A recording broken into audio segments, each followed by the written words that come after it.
Check, check, check, check.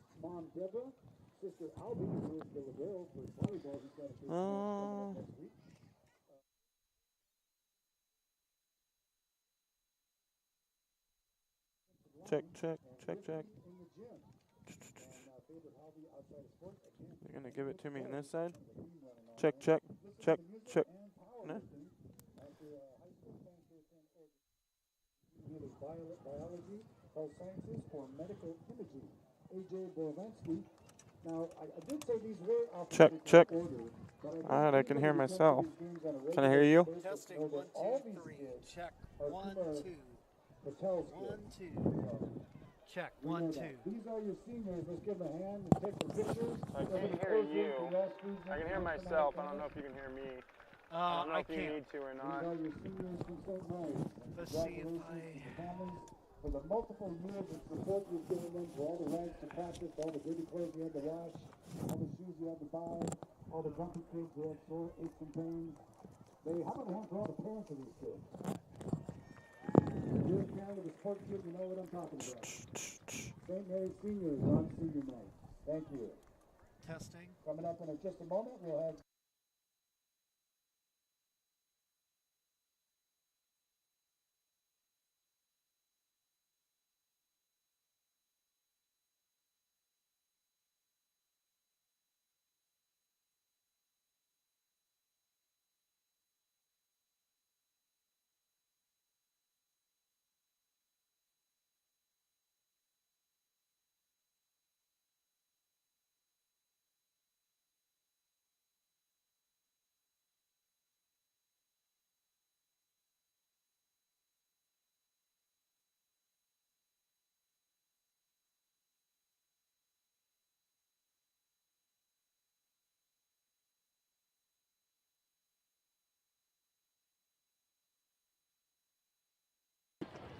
There we go. Hello and welcome, sports fans, to this live video streaming event from Table Rock Sports Productions in partnership with the Medford School District and our outstanding sponsors who make these live presentations possible for you fans to enjoy. I'm Joseph Brett alongside Jim McCoy and Taylor Franklin, coming to you live from Gary Wheeler Field here at Lithium Drive Park in Medford, Oregon, where the St. Mary's Crusaders are taking on the Cascade Christian Challengers, the crosstown rivals, in a special District 3 League matchup game tonight. Gonna be a good one. We are pleased to bring you this game on TableRockSports.net in partnership with the Medford School District and our sponsor business partners. Joe Brett is the executive producer for today's event. Our sponsors keep these events free for fans to enjoy. Please let them know you appreciate their support. Please help Table Rock Sports by subscribing to our YouTube channel. Go to YouTube, search Table Rock Sports, and click on that red subscribe button if you already haven't. Get all the notifications for all your favorite teams and games going on all across the state and here in our valley. Just under 10 minutes on the clock before kickoff between Cascade and St. Mary's. Jim, you've been with Cascade all season. You've got to see what they're made of. What are you looking for from the challengers tonight against this Crusaders football team, who I don't know if anyone thought they'd be coming into tonight's game sitting at 6-1? Well, to your point, Joseph, coming into this ball game, I would say, to your point, that St. Mary's has definitely way exceeded expectations, any expectations that I would have had for them for this year. So the idea that they could come out. And we're ready to get things going. We're going to start tonight with the national anthem. So if you folks will please rise, take off your hats, and the flag is up above the press box here as we honor our country and salute with the national anthem to get the game rolling. Playing in the spots.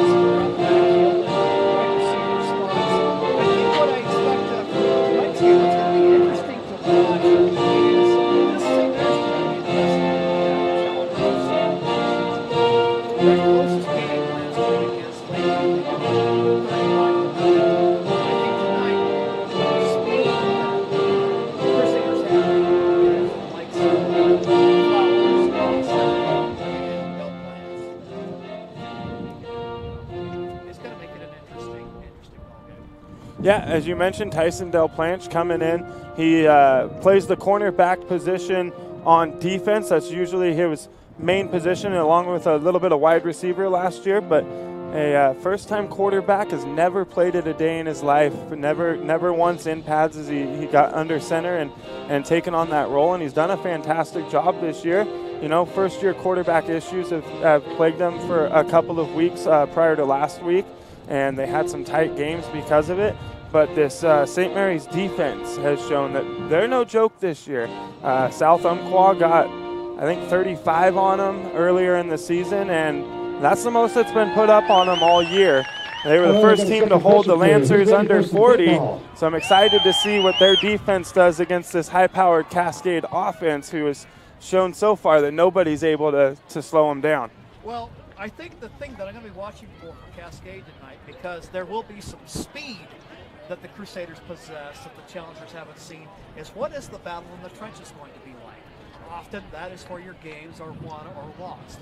The Challengers have surrendered only 22 points in 7 games, an average of 3 a game. And can they keep that kind of pace up tonight? To me, what will be interesting to watch, and the Challengers have a lot of experience along that, both sides of the line, is how will that the battle in the trenches go this evening? If the Challengers win that will work in their favor. Yeah, that battle in the trenches, as you mentioned, you know, going to come down to that toughness and who's really going to be able to pull it out. I haven't seen anybody be able to really run the ball on the Crusaders all season. They've shut down the run game from everybody. North Valley, they punched the ball up the field on their opening drive against them and showed that, you know, there was some weakness there, but the Crusaders very quickly picked up on it. And every team so far up to this point this season, including South Umpqua, who, you know, they got 35 or so on them. You saw them pick up what the offense was putting down really fast. Right. Well, and tonight what will be interesting is that the Challengers, even with that spread offense, they love to run the football. Cameron Ragu has nearly 700 yards rushing. Got a hand for the cleanup crew picking up that And by paper. the way, Tristan Wallace, he's missed a lot of time. He'll be back in action tonight. Kind of gives them a thunder and lightning approach in there. And if the Crusaders can find a way to slow those two guys down, Keith Reed could be making just his second start of the year at quarterback. And he had some ups and downs against Lakeview last week. If they end up making Reed throw the football a lot, that will probably be something that the Crusaders would like to make happen. So from the sound of things, it sounds like both of these teams are coming in pretty healthy. You know, Tyson Del Planche was out for a little bit with a ankle injury, and Hamir Patel, they're both captains out there walking onto the field now. They've both been banged up pretty good over the last few weeks. Hamir Patel had to miss his second game of the season last week. He's back in uniform. Good to see. One of the more talented tight ends I've seen in a long time, really, at any high school level. Runs his routes really, really clean. He's a terrific blocker, and he gets utilized in a lot of ways that you don't normally see the tight end used at the high school level. So that'll be fun to see. So these two teams, both healthy, going to be an exciting one. Captain's meeting down on the field now. We'll take a quick break, but we'll be right back with the opening kickoff between these crosstown rivals, Cascade Christian and St. Mary's, here on TableRockSports.net. And get this game underway. This is Maya. As an embedded systems engineering student at Rogue Community College, Maya spends a lot of time in the lab, learning circuit design and making great connections with her instructors and classmates. By riding the bus and not owning a car, Maya saves almost $1,000 a month. RVTD helps Maya get to and from class safely and easily, enabling her to invest in her bright future at Oregon Tech. Way to go, Maya! All the pomp and circumstance is up. Coin toss is over. It's game time.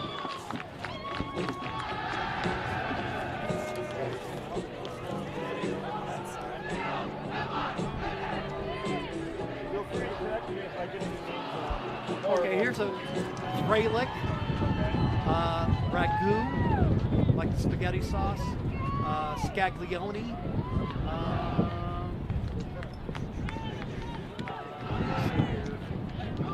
We probably won't see Fianaka unless it gets way out of hand. Turi, Van Dyke, but yeah, Deering, Bernardi, and Brower. We probably won't see him fresh, and then Nips, and then Almacy. You guys are pretty well able to be. Not like the days when brother played quarterback. Give yourself a good test. Back deep to receive for the Crusaders, TJ Flowers, and number 10, Jaden Foster. We welcome you back to the Lithia Superstore game of the night here on TableRockSports.net. Cascade Christian is going to kick off to open up this matchup. Back deep for the Crusaders will be TJ Flowers and Jaden Foster. TJ Flowers took the opening kickoff, 80 yards for a touchdown last week. He's going to look to get his team some good field. Here, he takes it just shy of the 20, and he gets brought down just about the 33-yard line where the Crusaders offense will come onto the field for the first time. We talked about Del Plants being new to playing quarterback. Mason Hoffman, the Challengers kicker, new to kicking this year. Most of his kicks have been of the shorter variety, but like as we saw here, he got good hang time on the kick, allowing the coverage unit to get down the field. Yeah, that's something you're going to have to do with Flowers and Foster back there. They can easily make anybody on this field miss in the open field. Seen it too many times. Del Plants with Indiana Olsen, the lone back in the backfield, takes the handoff and will fall forward for only a yard on the play. So that'll be the battle to watch right up there, right up front. The Challengers run that 3-4 defense.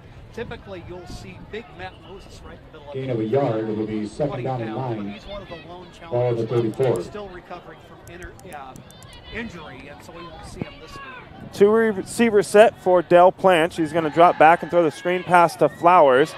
He makes a couple guys miss early, but a big hit laid down. That was Cameron Ragu on the stop. Cameron Ragu on the stop there for the Challengers, and it's going to be a 3rd and 5 situation for the Crusaders here. Ragu's what you call on the 38-yard ball line. It'll be hawk. 3rd He will down be everywhere. and about We'll 6. see a lot of him tonight.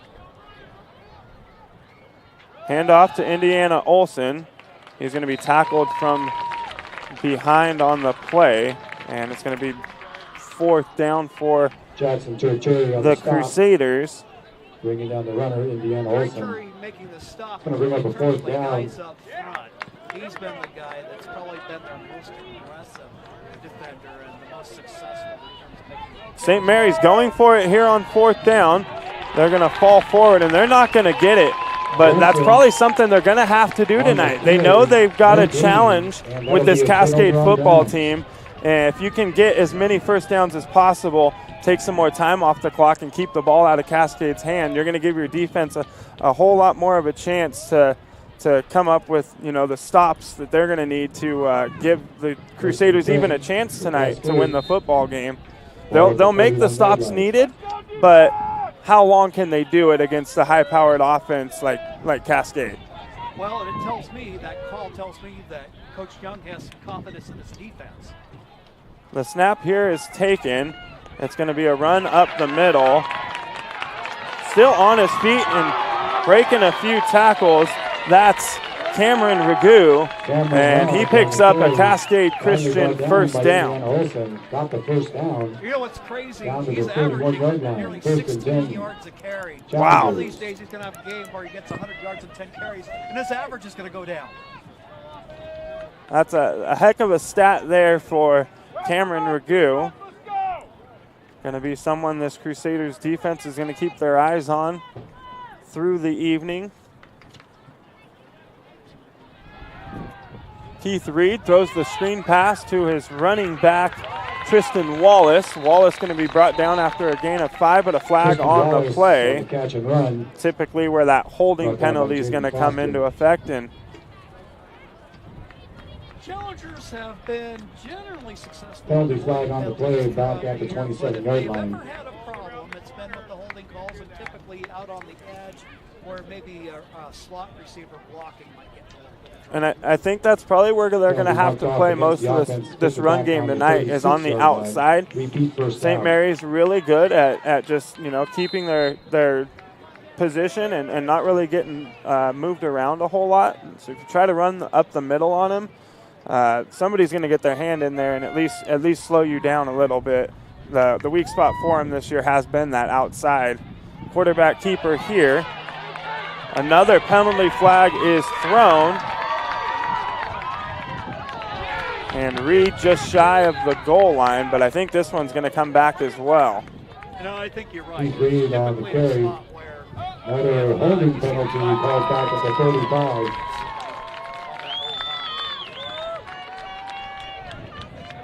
So this one's going to get marched back. Cascade going to have to try first down for the third time here.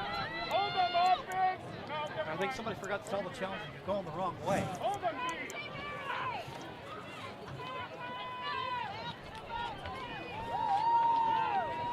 Puts the ball back on the 45-yard line. It'll be first down and a cab ride. 22, Tristan Wallace.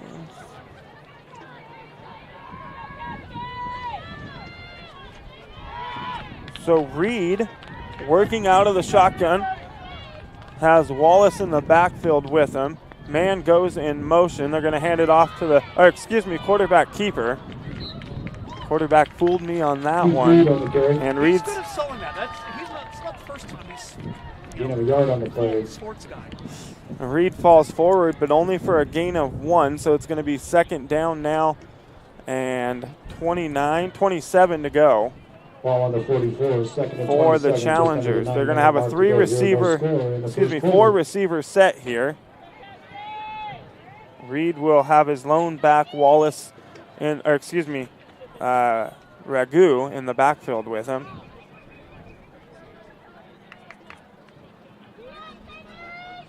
Reed drops back to pass, has a man open. He's off to the races, crosses the 10, the 5, and he's into the end zone. And Cascade Christian, just like that, now leads 6-0 with 8:28 to go here in the first quarter. Cody Sample, one of the top, second leading receiver for the Challengers this year with 16 catches. We talk about the speed that St. Mary's has on the outside with the likes of Sample and Luke Wilson. They've got their fair share of it as well.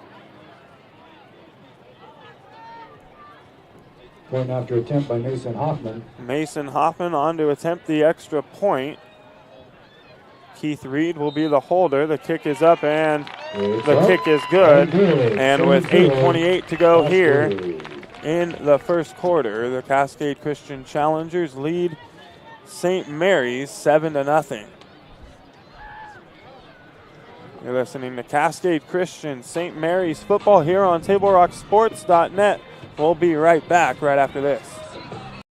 An honorably discharged U.S. veteran? If so, did you know that you and your spouse could save approximately $5,000 by taking advantage of using a VA National Cemetery? You and your spouse get a grave or urn space, grave lining, opening and closing, headstone, and perpetual care, all free. Conger Morris can assist you with making all final arrangements and also help with other benefits that you and your spouse are entitled to as a veteran. Call Conger Morris or visit one of the offices.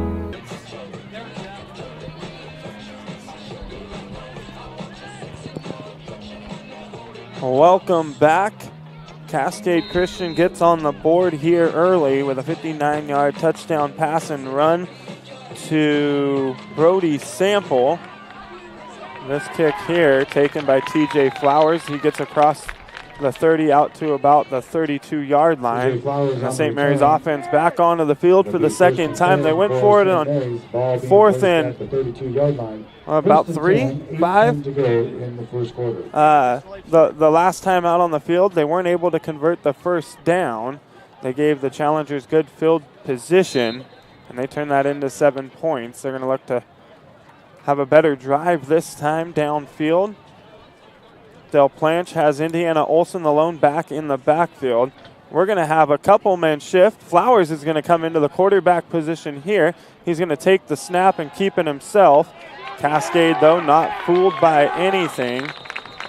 They hit Flowers just shy of the line of scrimmage, and it's going to be a loss of 2 on the play.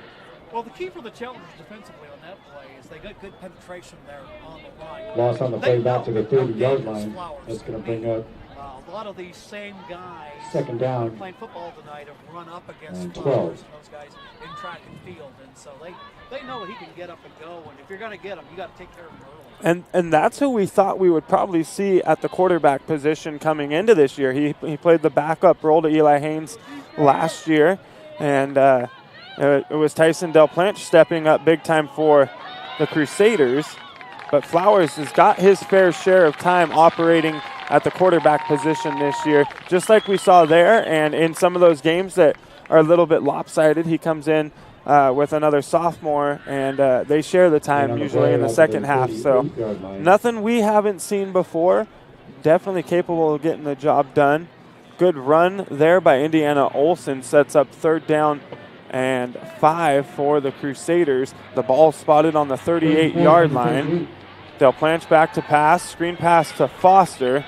Foster's going to try to make a couple men miss, but he's going to be brought down at Jaden Foster with the catch.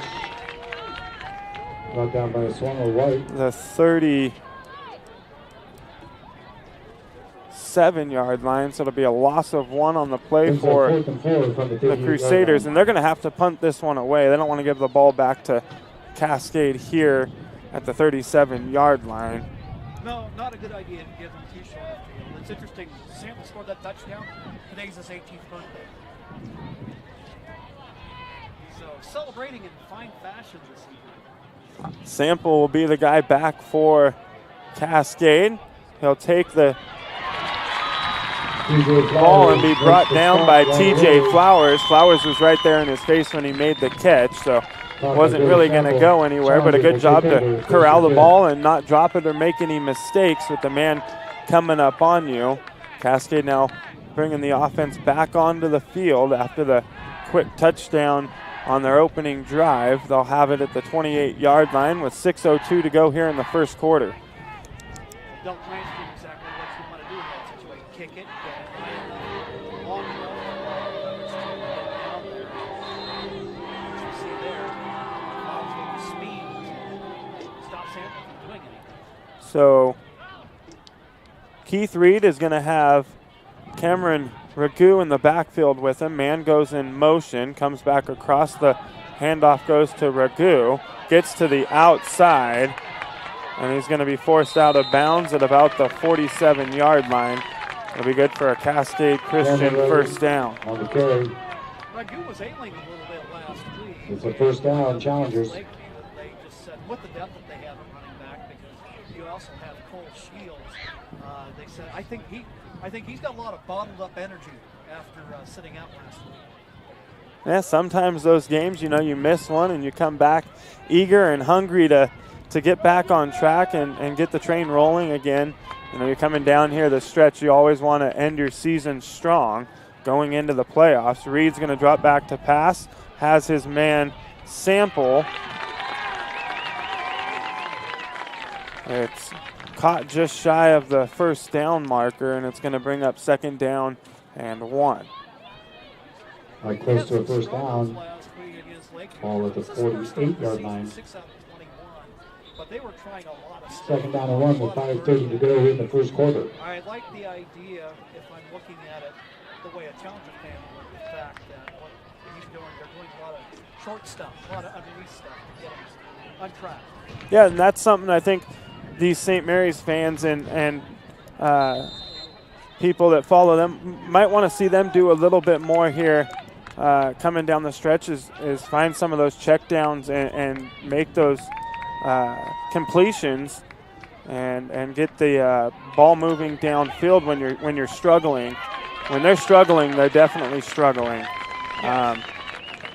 So it'd be nice to see them tonight if they don't really gain any traction against this Cascade defense. Start hitting some of those shorter passes and running those men across the middle of the field and just picking up a good chunk of yardage every play and not having to do too much downfield. They really like to drop back and throw it deep. They'll do it as much as they can.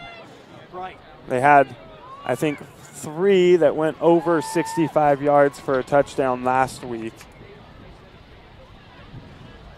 Tyson Del Planche had himself a 4-touchdown game last week. Good blocking here. Del Planche, though, with a great tackle. I say he's a heck of a defensive guy.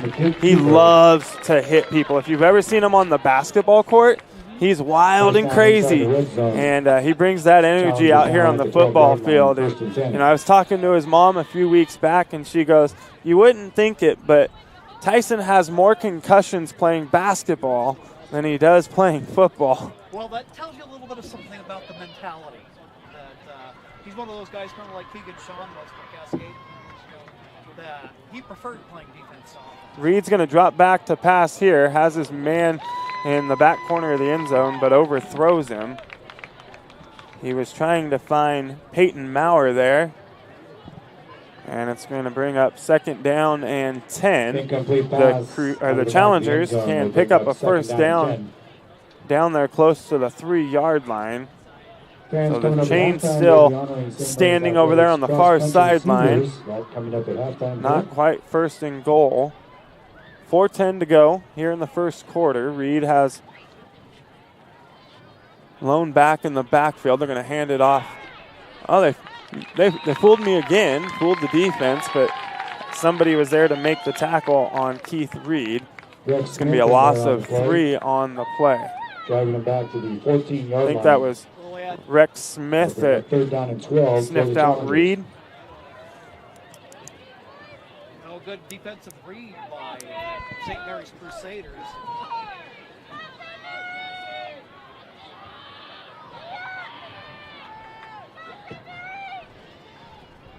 Reed the pass, has a man. He's going to be hit and taken out of bounds by Kyan Hyde. That was Peyton Maurer on the reception, and it's going to be 3rd down and about 5 to go. Down to about the 6-yard line. Well, this is one of those situations where you know that if you act close to the goal line, like having those big targets, 6'3", 6'4", 3rd down. Gives them some of that size. And you have to assume this is 4-down territory here for Cascade. You don't convert here. And 4th down. Oh, it is 4th down.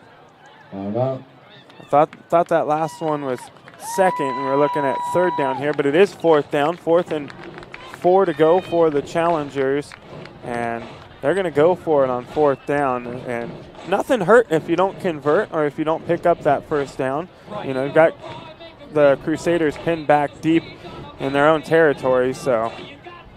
Well, Crusaders would end up with a long field in years past. The Challengers have a strong tradition of good place kickers throughout the years. This year, with Jason Coblock Scott going over to North Methodist, a little bit of switching things up. Place kicker, Mason Hoffman, kind of new to it. Definitely a situation that's set up for them to go ahead and go. Hoffman has converted the field goal this year. In a lot of ways, I think, generally speaking, with the way the Challengers do football, this is not surprising. So 4th and 4, the ball spotted on the 7-yard line. Keith Reed is going to have Tristan Wallace, the lone man in the backfield, with him. It'll be Brody Sample to his right and Peyton Maurer off to the left. Watch the ball!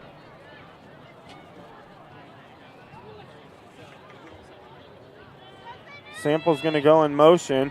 It's going to be a quarterback keeper up the middle. He's going to pick up the first down and be brought down at about the quarter-yard line there. They're going to spot it less than a shoe size away from the goal line there. First and goal. Ball's looks like the tip of it's right there on that line. Well, you have to account for with the challengers and that read option that as often as not they'll end up handing the ball to Sample to go around and twice a week.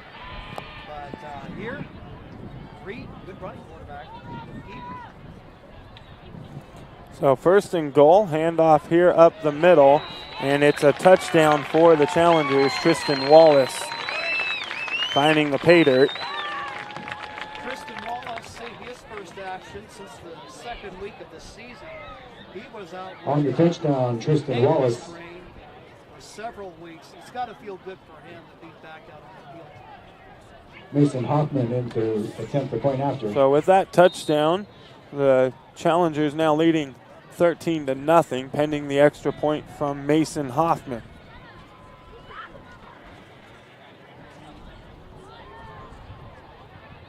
The snap there, the hold, it's a fake. Reed's going to look to throw the ball. Doesn't have anybody open. It'll be intercepted in the end zone by TJ Flowers. Interception in the end zone. PAT is no good. Try to get something out of it. So the extra point attempt is no good. And the challengers lead St. Mary's 13-0. 2:55 to go here in the first quarter. It's Cascade Christian St. Mary's football here on TableRockSports.net. We'll be right back right after this. Do when you get into a car accident and want to know your rights? Easy. Just go to letusfightforyou.com. That's it. Letusfightforyou.com, helping Oregonians get justice for over 40 years.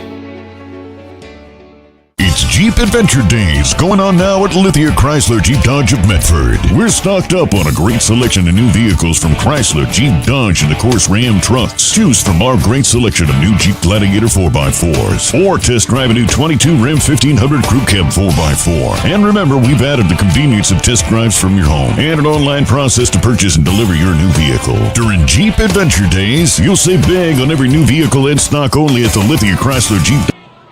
Welcome back. Jaden Foster going to take this one from the 15-yard line. Gets out across the 30 to the 31.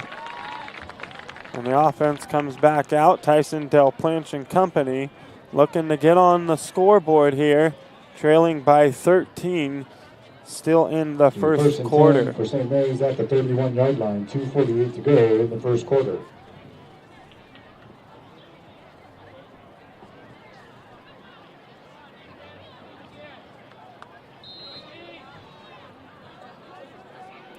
Del Planche has two men in the backfield. They're going to hand it off to Flowers. Flowers hit well into the backfield, but falls forward for positive yardage. Tackle to pick up something on that play, getting out to the 32, gaining a yard. That escapability in Crusaders, we see that athleticism there on display. And right now, I'm sure at this point, Coach Young and company trying to figure out a way to penetrate this challenger defense, which they've been incredibly stingy. It's been difficult for any opponent so far this year to try to score points. So the same formation for St. Mary's here. Del Planche back to pass, looking for Foster, throws it up in the air, almost intercepted by Drew Hall. Foster doing a good job making sure Hall didn't come down with that football. Looked like he got a hand in there from behind. Sample covering on the play. Not the 3rd and 9 from the 32-yard line, just under 2 minutes to go in the first quarter. Transfer from South Medford, mainly known as a basketball player, but this is his third game of the season. Getting in, decided to come out to football and add a little depth to the secondary and to the wide receiver position. So Del Planche is going to have two-back formation. Foster and Flowers off to each side. Hamir Patel goes in motion. They're going to try it again to Foster. He's got it. He makes the catch just shy of the 35-yard line. He's going to be brought down at about the 28, and a big play there for the St. Mary's offense. Might just be the spark they need to get things moving in the right direction. A great pass there from Tyson Delplanche. I'm pretty sure you saw what they're going for. Their passing game, it's either going to be on or it's going to be off. It's all timing. Delplanche steps back and he throws it up, and he expects his receivers to be right where they need to be when the ball's coming down. And if they're not, it typically probably going to be an interception. But a lot of times, you know, his guys are right where they need to be, and the ball comes down right into their hands, and they make the big plays happen. Well, it was progress moves it to the 24-yard line. Second and 5, second and 6. Handoff here to Indiana Olsen. He's going to be brought down for a loss of 2 on the play. Hit well into the backfield. Liam Bernardi on our stop. See Ashton Moody, number 7, in on that stop. Ashton was the starting quarterback in the absence of Reed, but the junior, one of the positives for Cascade about Reed coming back is now they get to use Moody on defense. Hamir Patel going in motion. Delplanche back to pass, looking for Foster. Almost intercepted. The interception in the end zone. That ball bounced off the turf. I'm pretty sure that ball bounced off the turf, but they're going to say he caught it. Drew Hall. The ball didn't hit the turf at all. Well, a great interception there by Drew Hall. Comes up with the football, and the Cascade Christian Challengers. I think that one you could have slid a piece of paper. Balls. From up here, when I was looking at it, it seemed like it came out of his hands and came down to the turf and back into his hands. But our cameraman here says he got a really good view of it, and it, you know, just bounced off his chest as he was going down. And interception there for the Challengers has the offense back on the field with 26 seconds to go here in the first quarter.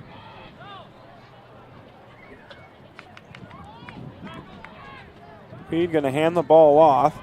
Hamir Patel hits the running back Cameron Ragu in the backfield. Ragu tried to get away. It looked like he might have broke the tackle, but Patel holding on by a shoestring there and held him up just long enough for one of his teammates to come help him out and make the stop at the line of scrimmage. Well, that's what you want from that guy right there in that nose tackle spot.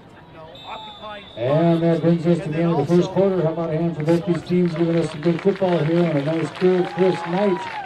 So the end of the first quarter, we'll head to the second. It's Cascade leading St. Mary's 13-0. You are listening to Crusaders football here on TableRockSports.net. New phone? Yeah. With US Cellular, I got to pick any phone that I wanted for free. And I was already a customer. Any brand? With any size? Mm-hmm. I got exactly what I wanted. It was great to have so many different options. New and current customers can get any phone from any brand free, only at US Cellular. New and current customers get any phone free at Siskiyou Cellular, the Rogue Valley's exclusive authorized agent for US Cellular. Visit souscellular.com for details. Bill's Glass covers the full spectrum of your glass needs and dreams. Having new windows installed by Bill's Glass dramatically update and improves the look of your home and helps reduce energy bills year-round. Let Bill's Glass show you what you've been missing. Bill's Glass, the largest glass company in Southern Oregon for your home and auto, as well as the trusted industry leader for over 50 years. Locally owned, family run, Bill's Glass in Ashland, Medford, and Grants Pass. We welcome you back to the Lithia Superstore game of the night here on TableRockSports.net. Cascade Christian's offense has it 2nd and 10, ball at the 20-yard line after the interception in the end zone. Handoff here on the sweep. Going to go for about 6 yards on the play. and see who Brody Sample. got the carry. Brody Sample on the carry for Cascade. Well, that's one of the things that you will see happen a lot with the Challengers and their offense is not only are the running backs involved, but they'll use those slot receivers quite a bit, doing some fly sweep action and plays like that. So Reed has one man in the backfield, two receivers off to his left. Handoff here goes to Ragu. He's off to the races, gets to the outside. He's going to be finally dragged out of bounds by Jaden Foster. Yeah, you might pick up some big yards against this Crusaders defense, but they've got Foster, they've got Del Planche, and they've got Flowers, and those guys can fly. I think I've only seen one guy really break anything off against them, and that was South Umpqua. Other than that, you get out to that outside and you have to win it with the feet. You're usually going to be brought down from behind by someone on this defense. Reed looking to pass, has a man across the middle, and it's going to fall incomplete. Bradley Patton on the coverage there for the Crusaders. Well, good pass coverage there by Patton. On the coverage, incomplete. If he's not there, that plays a whole different proposition, but he was right there to wrap it up, and receiver knew he was there. Pass was intended for Christopher Fraley.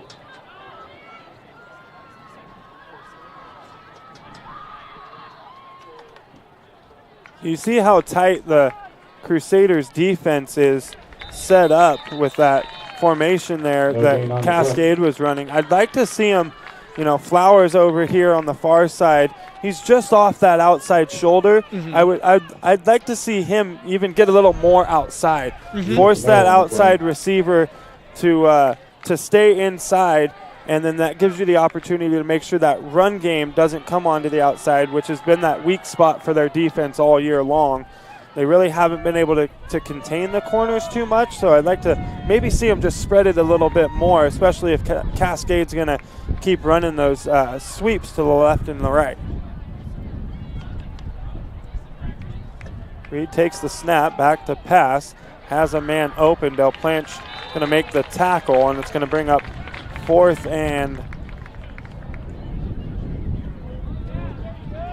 looks like they're going to give him the first down. Give him the first down. On this side, the referee has it at the 28. They got it, yeah, good. Looked like kind of a generous spot from here. It did look like a generous spot. But they didn't ask for my opinion, so. Yeah, I find myself saying that a lot up here. I think they would tell me what I could do with my opinion. Right.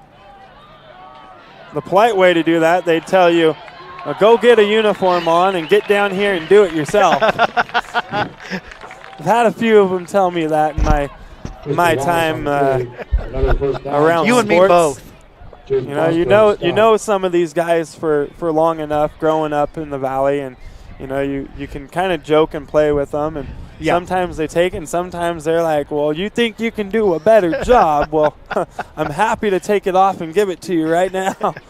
Yep. Been there, done that. So Reed has it 1st and 10 from the 18. Man goes in motion. He's going to drop back to pass.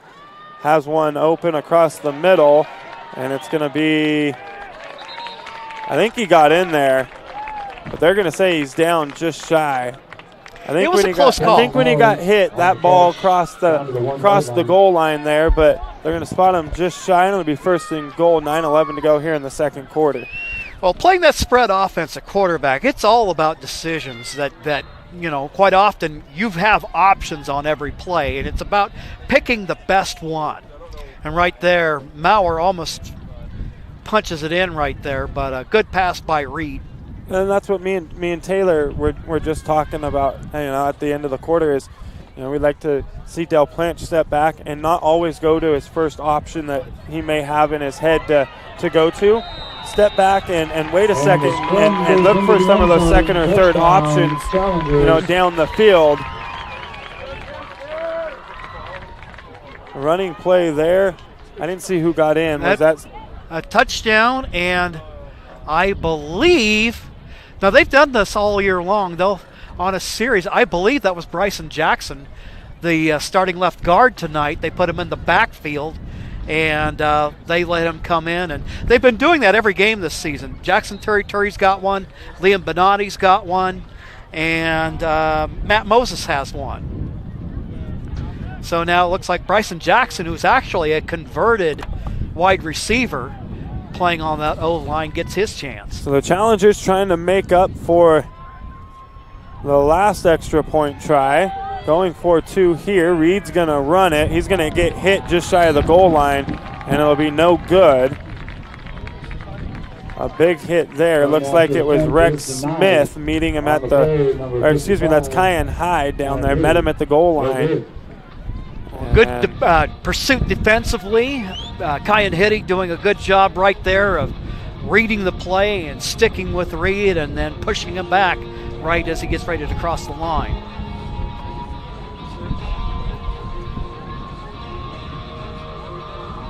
So 19-0. The Challengers leading the St. Mary's Crusaders football team. 8:47 to go in the second quarter.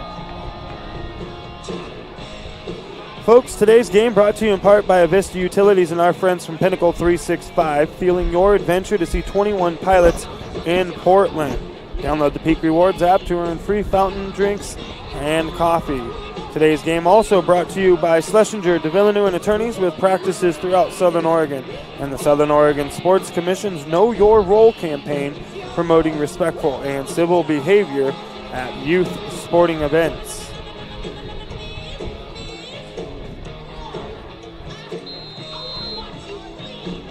Mason Hoffman gonna boot this one away to Flowers and Foster deep back. It's a short, high kick. Patton,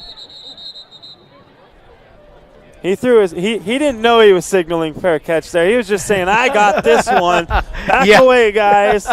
We saw that, I forget what game it was the other night. There was a game I was watching on TV, and you know, he was doing the clear, and threw his hands out, and they called it a fair catch, even though he was just telling everybody to get out the way. He didn't never put anything up high, but you know, sometimes that it's there to protect you. So if they think you're calling it, that one though looked pretty clear, like I'm calling the fair catch. Yes. Didn't look like a whole lot of mystery from this perspective. I was surprised he even put it up there because Patton grabs that. He can go. Oh, and they had Flowers there. Del Planch just overthrowing him. That one would have been good for a gain of it, about maybe 20, 25 yards if Flowers could have came down with the football.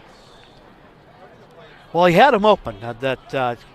Once again, we see tonight where these receivers for St. Mary's are guys that are more fleet of foot than I think anything that the Challengers have seen so far this year. Knowing that South Umpqua is their next assignment, senior night next week. Is that going to be here or is that on the road? That's going to be here. Jaden Foster downfield. He makes the catch. He's off to the races. The 10, the 5. He's into the end zone. Touchdown, Jaden Foster on the beautiful throw from Tyson Del Planch. And the Crusaders are on the board here in the second quarter with 8:21 to go in the first half. Well, that's been the first time somebody's done that against Cascade in a while. Pitched a shutout last week against Lakeview, and then the week before for homecoming, the Challengers won that game against Phoenix 82-0. So here, St. Mary's, and you had to figure sooner or later that they were going to break loose on something, and Foster was able to accomplish that and get his team on the board and maybe get a little bit of momentum going back in their direction. Noah Friesen on to attempt the extra point. That's the second one all year the Crusaders have had blocked. Noah Friesen outside of that has been pretty much perfect kicking the football for this Crusaders team. It's a rare special teams mistake by them. They've been very consistent, something we haven't seen from most teams this year. Most teams have struggled with the kicking game, and they get that first one blocked and they don't usually go back to it. Right. And St. Mary's, they won't stray away from it unless they really have to. They'll keep going to Noah Friesen, maybe until another one gets blocked, probably, because they end up taking the SIO approach. You get it down in time, and it usually works out. That snap just a little bit high, took a little longer to get it down for him. And well, then you get big Jackson Turi in there, and that's going to be trouble. But that reminds me of SIO. SIO, they don't pass and they don't kick. It's just like, we're going to do one thing and we're going to run, and we dare you to stop us. So Noah Friesen going to kick this one away. I don't see who that is back deep. I'm sure you'll know. Looks like we've got Almacy back there. Running room here on the return out to the 40-yard line for Tyler On the return, Almacy. That's Tyler Almacy. Don't worry, I messed it up a bunch of times before I got that. It helped that for 1 year I had him in my broadcasting class, and it's like, okay, let me get this straight. And so it's Almacy.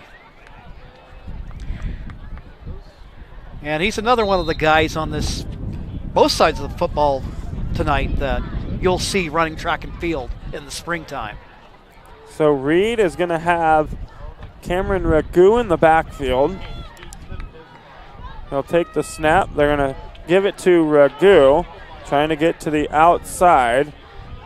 He's going to fight his way forward, but goes out of bounds a couple yards short of the first down marker, and it'll be second down and about 2 or 3 to go. Well, imagine that, getting a nice gain like that on first down is like, oh, that's bringing my average down.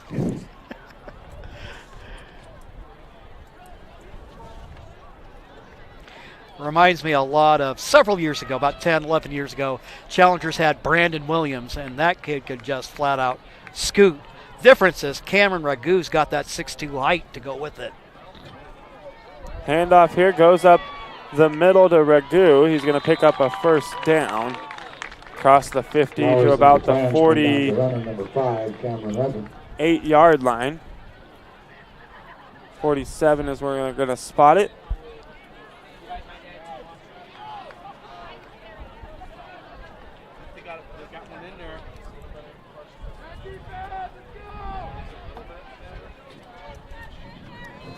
Reed, 3 receivers set to his right.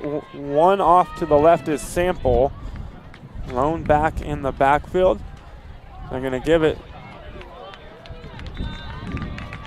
to Tristan Wallace, and Wallace will pick up 4.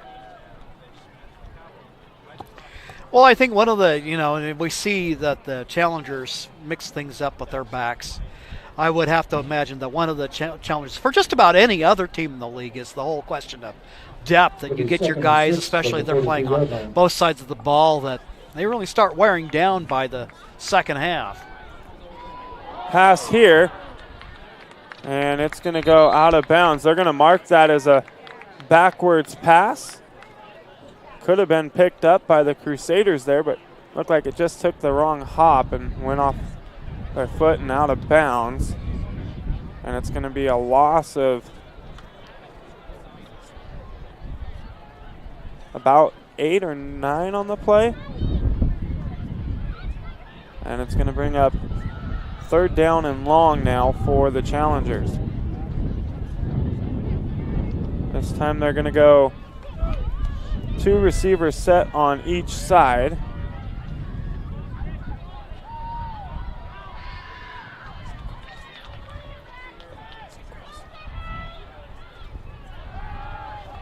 Pass here is caught and out of bounds at about the 42-yard line. Gets it across the 45. It's going to bring up 4th down and line. That'll bring up 4th down for the Challengers. 5. So the Challengers leave the offense on the field. 4th and 6 they have it on the board. Looks like 4th and 5 from down here. They're going to get the Crusaders to jump off sides. And one of the things you have to watch, especially on 4th down, is that long count. That they'll do things with that count to try to draw you off like that, and worked just like clockwork for the Challengers here against the Crusaders.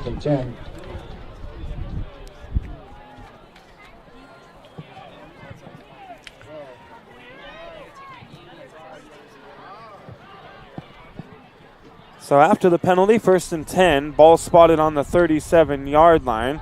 Reed's going to drop back to pass, has a man downfield, guarded by TJ Flowers. He's going to make the grab, but out of bounds. So incomplete there. Catch made, but out of bounds. Both guys, you know, getting a little physical down there along the sideline.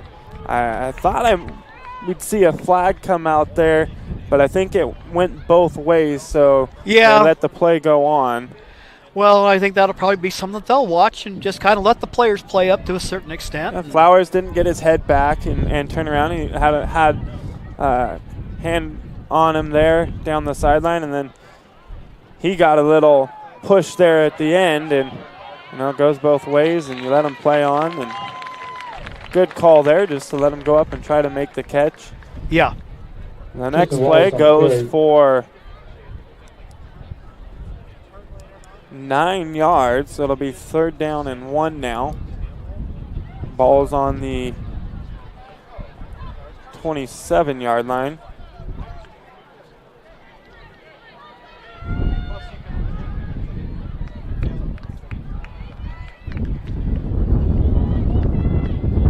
Man going in motion here.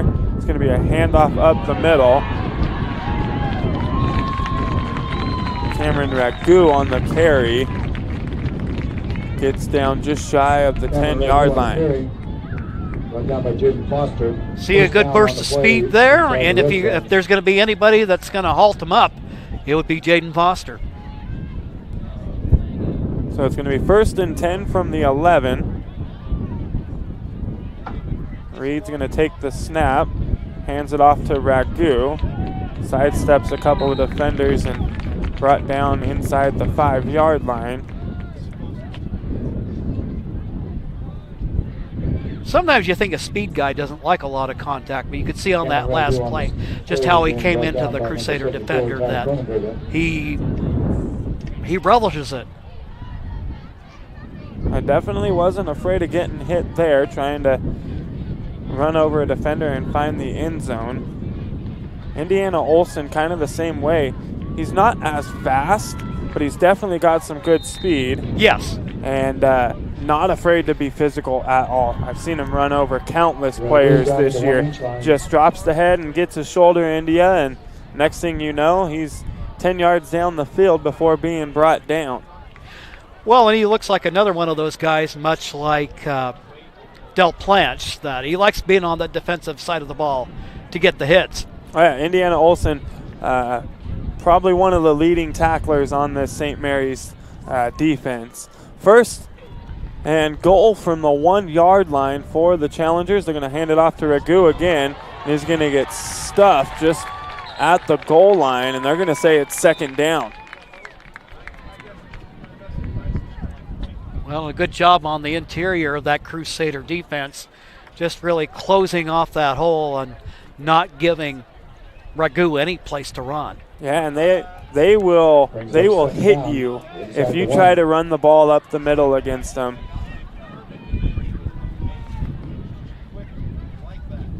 They're going to hand it off again. This time Ragu is going to get into the end zone. The Challengers score again from the 1-yard line on the handoff to Cameron Ragu.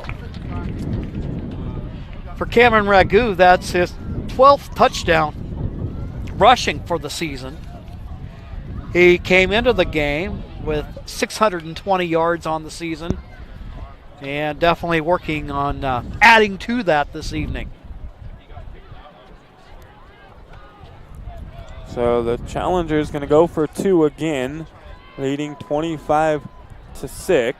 Reed's going to keep the ball himself, gets to the outside, and he's going to get in. The 2-point conversion is good. And Cascade Christian leads 27-6, 3:22 to go here in the second quarter. You're listening to St. Mary's Cascade Christian football Friday night under the lights here at Lithia & Driveway Park. We'll step away for a quick moment. We'll be right back right after this.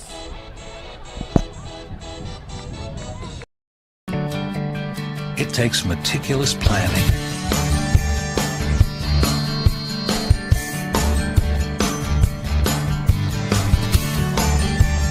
continuous monitoring, and forward thinking to deliver the perfect 3-egg omelet.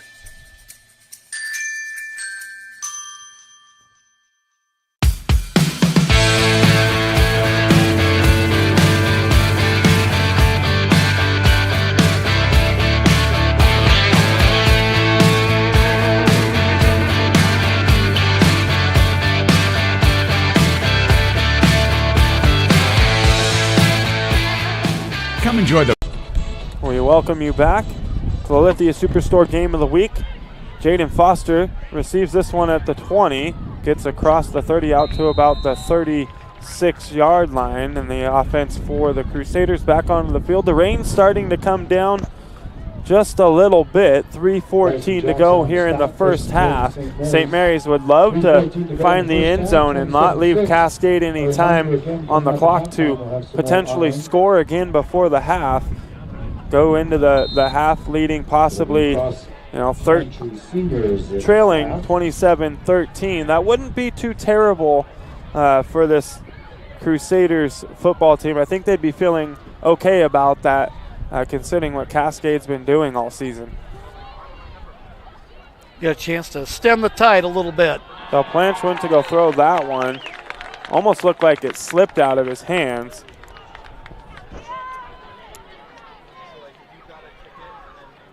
Here's a score from the first quarter. North Medford leading McNary 13-0.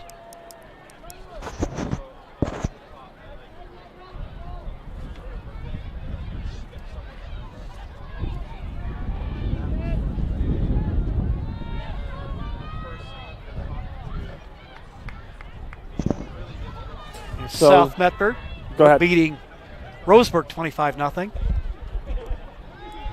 Del Planch was looking to pass. Gets away from the man. Don't know how he didn't go down there. Gets around the outside. He's going to get positive yards on the play here. Don't know how he did that. But 2nd and 10 is going to be 3rd and about 8. After he was all the way back at about the 20-yard line, and it looked like he was going down. Well, that's where you see that escapability, and one of the things, no doubt, that Coach Young had in mind when they slated Del Planch to play quarterback this season, to be that guy that could slip out of a potential sack like that and actually pick up positive yards for you. Yeah, that's one, and one thing, I wish I would see a little bit more from him is, when he notices he doesn't have that man downfield trying to throw the ball, he's really good at seeing the field and being able to break away and get positive yards. And he hasn't really done that much in the last few weeks, where the play breaks down and he's able to scramble for a nice chunk of yards. And right there you can see it's challengers with the blitz. Linebackers close in on him. Brody Sample and Ashton Moody. So Del Planch sacked there. Ball all the way back at the 30-yard line. Cascade Christian's going to take a timeout and leave as much time on the clock here to try and get into the end zone before the end of the half. They're going to get the ball to open up the third quarter. So even if they don't find the end zone, they're going to get it back to start the second half. Folks, make sure a visit to Tap Rock Northwest Bar and Grill on the banks of the Rogue River is included on your next trip to Grants Pass. First-class food and a brand new menu awaits you. The gem of the Thomason Hospitality Group is Tap Rock. And tickets are on sale now for the Medford Sports Hall of Fame induction banquet. It's tomorrow night, October 22nd at the Rogue Valley Country Club. social hour, dinner, and awards begin at 5. Go to medfordparksfoundation.org and click on the events tab to find all the information you need to attend that 2022 Medford Sports Hall of Fame induction banquet. That's tomorrow night, starts at 5 at the Rogue Valley Country Club.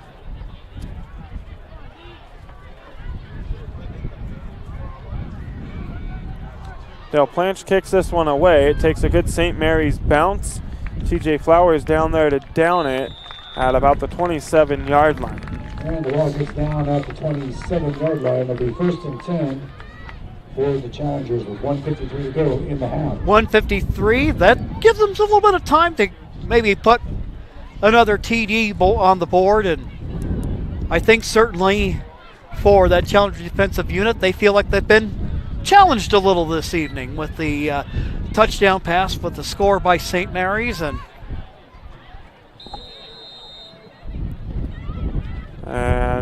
the Crusaders elect to take a timeout. We'll step away for a quick minute as well. You are listening to St. Mary's Cascade Christian here on TableRockSports.net. An honorably discharged U.S. veteran. If so, did you know that you and your spouse could save approximately $5,000 by taking advantage of using a VA National Cemetery? You and your spouse get a grave or urn space, grave lining, opening and closing, headstone, and perpetual care, all free. Conger Morris can assist you with making all final arrangements and also help with other benefits that you and your spouse are entitled to as a veteran. Call Conger Morris or visit one of the offices. This is Maya.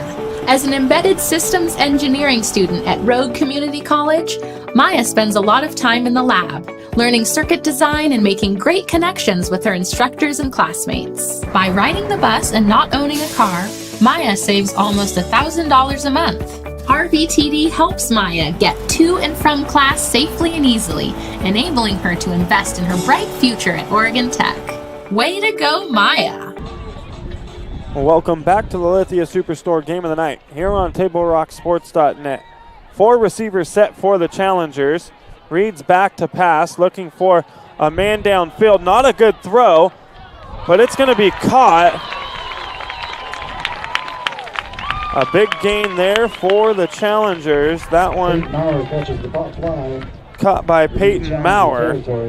Challenger passed into St. Mary's territory. Of course, Peyton Maurer, the twin brother of Austin Maurer, the big 7-footer that is getting prepared and loaded for basketball season. And we're doing a Lakeview game. That one got moved to Mazama, and they were telling me a little story where they're having some fun with Cascade. Maurer came out, and they're going, what is he doing out here on the football field? And he was out there early doing a few things with the guys, and they're, this ain't fair, guys. It just isn't fair. And they're like, Cascade coaches are like, nah, he's just out here having a little fun tonight, you know, supporting his brother and the rest of the guys. And yeah.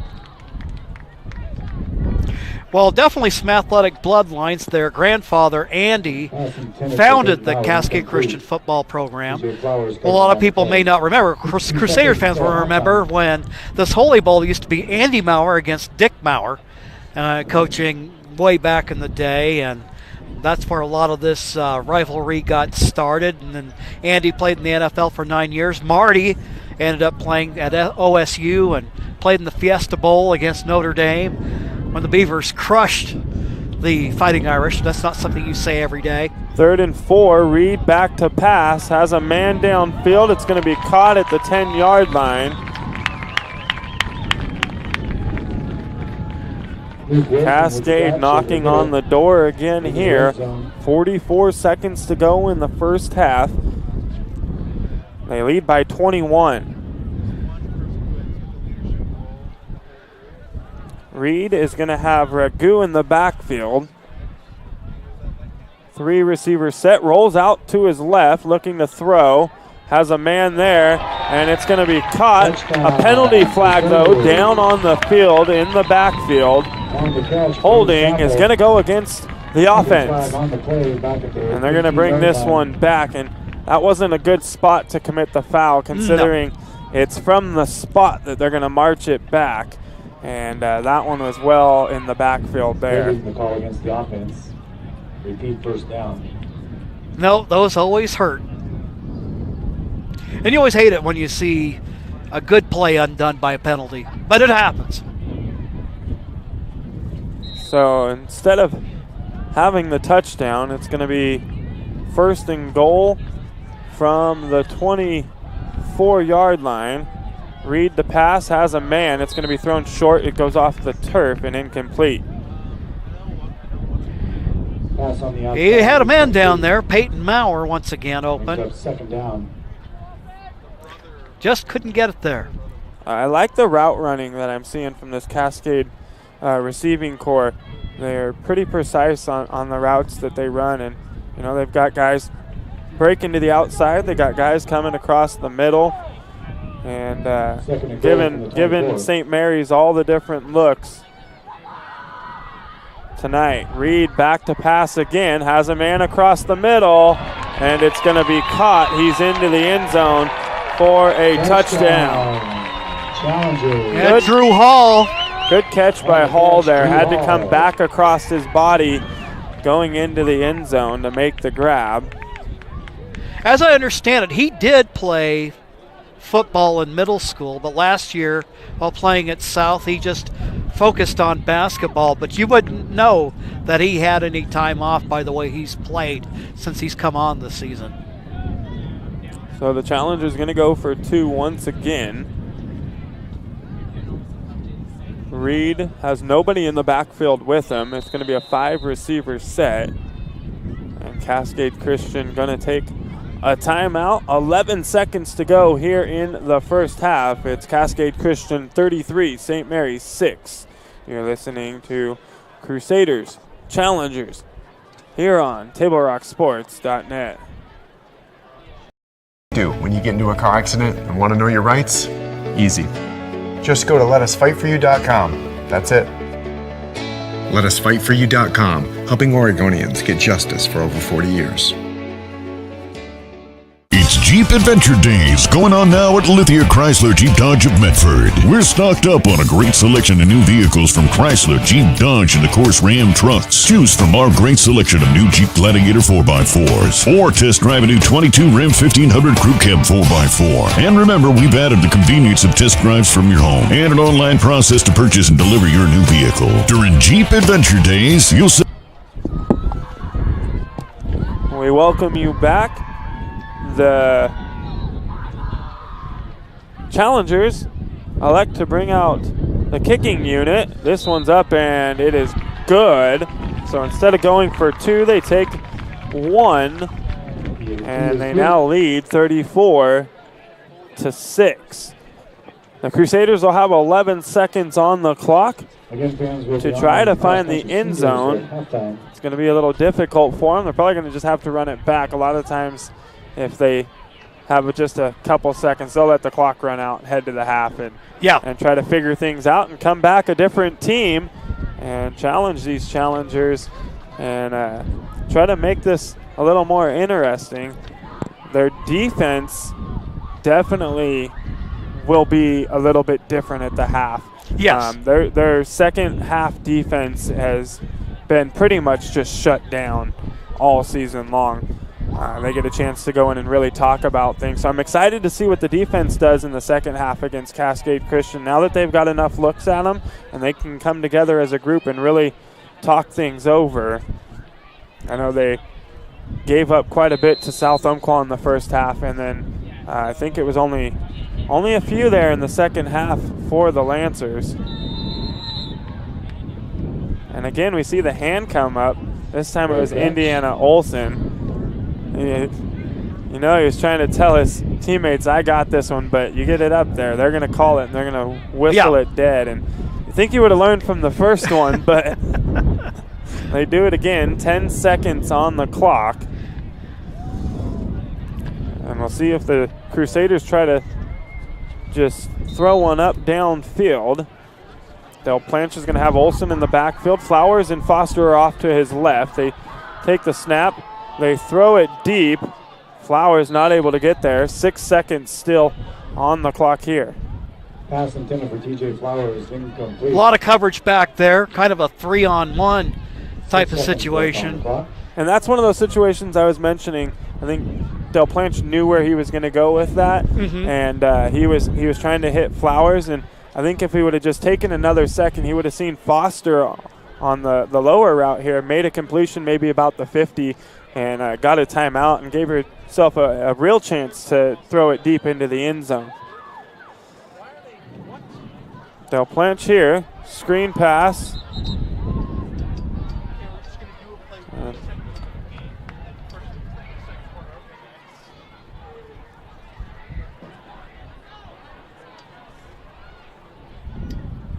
That play looked like he's just throwing that in the direction, and Flowers wasn't even really looking for it. Miscommunication there by the offense. 3 seconds to go. Last play of the first half. Indiana Olsen on the carry.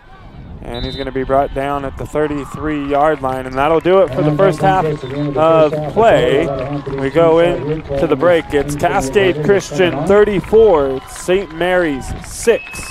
You're listening to Crusaders Challengers here on TableRockSports.net. We'll take a break. We'll be back in a few minutes with some first half stats and the third quarter in just about 15 minutes.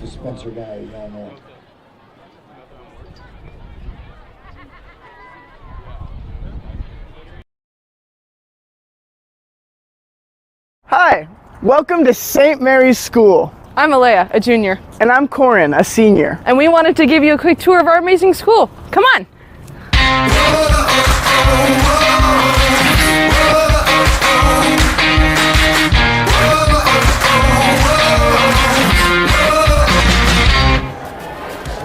St. Mary's is on the cutting edge of education, developing dynamic thinkers and lifelong learners. Our teachers are passionate, our facilities are high-tech, and the open environment encourages critical thinking. Our robotics lab is better than that of most colleges. In fact, we've competed on the global scale. We've been to the World Championships not once, but 4 times. These robots are gonna take over the world. No, but St. Mary's will. Albert Einstein once said, the only thing you absolutely need to know is the location of the library. And ours covers 5,000 square feet, housing over 12,000 titles. We even have 767 books from our Confucius Classroom Hanban organization. It's where our dynamic thinkers come to read, study, or just chill for a little while. This is our middle school, where it all starts. Let's go check it out. The 5th grade. I haven't been here since, well, the 5th grade. Since St. Mary's has 5th through 12th grades, we recognize that it's important for the lower grades to have their own unique experience. I miss the 5th grade. Yeah, simpler times. What is the most important thing to any student, anytime, anywhere? Food. And boy, do we have it. With a full restaurant-style kitchen, we aren't just serving PB&Js. We have a bunch of healthy options, including vegetarian and gluten-free stuff. We even have fries. That's a breadstick. And what do we do on Friday nights? We study. No. We go to the library. Really? We appreciate the patience of our wonderful teachers. We'll be doing what millions of other students across the country will be doing. Football! We fly that blue and white every Friday night. Let's go Crusaders, let's go! Let's go Crusaders, let's go! At St. Mary's, we're not just a bunch of brainiacs. We're the 7-time winners of the OSAA Oregonian Cup. We compete in 19 different sports, including football, soccer, tennis, cross country, track and field, archery, and so much more. I mean, we have an 8-lane all-weather track and 5 acres of athletic fields. So yeah, we take our sports pretty seriously. This is our chapel, based on the architecture of the Galla Placidia in Ravenna, Italy. And the 4 arms of this chapel are thematic and represent the 4 stages in growth and faith. I know stuff. We like to think globally here at St. Mary's. Not only do we travel to other countries, we invite international students from all over the world to come stay and learn with us. Our beautiful dorm is right here on campus and features spacious two-person rooms, a full kitchen, a huge common area for watching TV, playing ping pong, or just hanging out with other international students. One of the best things about St. Mary's is that we only have about 500 students. Which means that the student-to-teacher ratio is about 10 to 1. It also means we have 500 awesome friends. We approach scheduling a little differently here at St. Mary's. That's because we use the mod system. It gives us over 300 courses to choose from. And it gives us the flexibility to make up our own unique schedule. And the term only lasts 26 days, giving us a school year full of classes we want to take. So what does this all mean for you? Well, we found just the guy to answer that. Our principal, Mr. Meyer. Hey guys. Hey. Well, what this means for you guys is you have a school that really cares about where you're going in your future. We have 100% college acceptance rate. We've got extensive AP classes. And you guys have a faculty who really cares for you and really wants to see you do well with your lives. So it's like a GPS, but for our futures. Yes, it is, but kind of without the robot voice there, Corin. St. Mary's School is more than just a campus, cafeteria, or classrooms. St. Mary's is a home where you'll begin to find your true place in the world. This is where your journey begins. And from here? Well, that's up to you.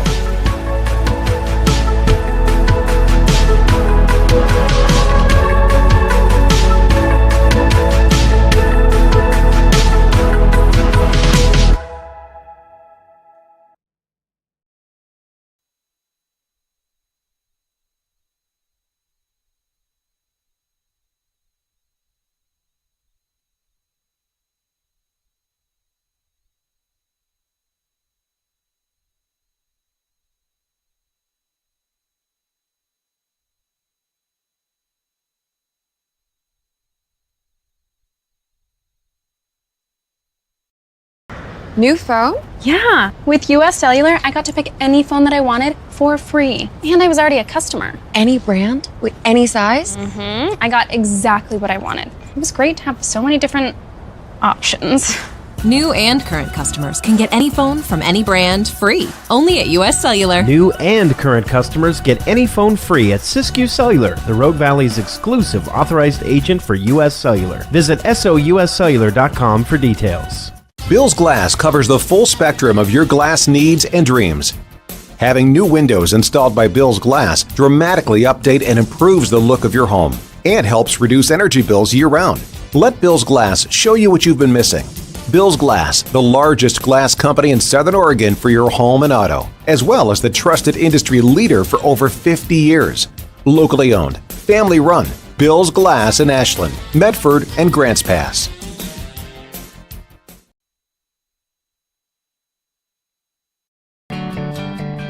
It takes meticulous planning,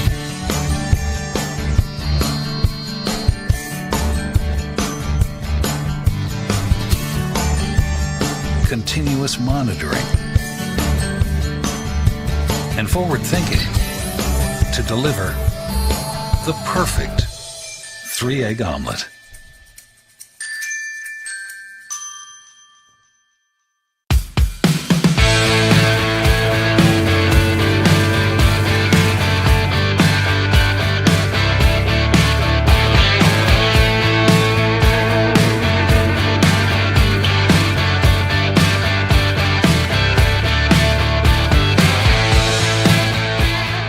Come enjoy the patio weather and a brand new menu at Tap Rock Northwest Grill, where friends and family gather and memories are made. Come visit us today or visit our website.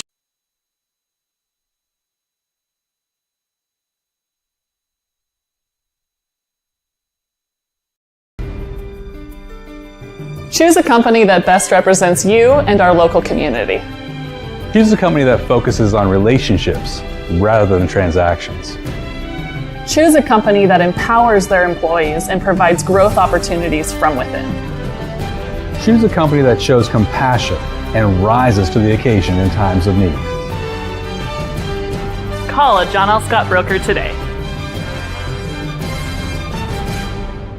Any time is a good time to plan your funeral, except at the time of the funeral. At Conger Morris, we know that there are so many advantages to planning ahead. It eases the burden on our families at their worst time. Pre-planning also alleviates their stress, knowing the funeral costs are already taken care of. And it allows your service to be more meaningful, with all of your wishes being taken care of. Call us today for personalized assistance in creating your own plan. Conger Morris, we'll always be there.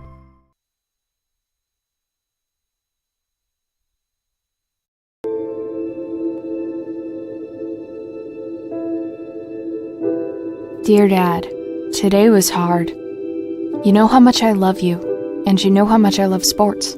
I was afraid to say this to your face, but I heard you yelling again from the stands during my game.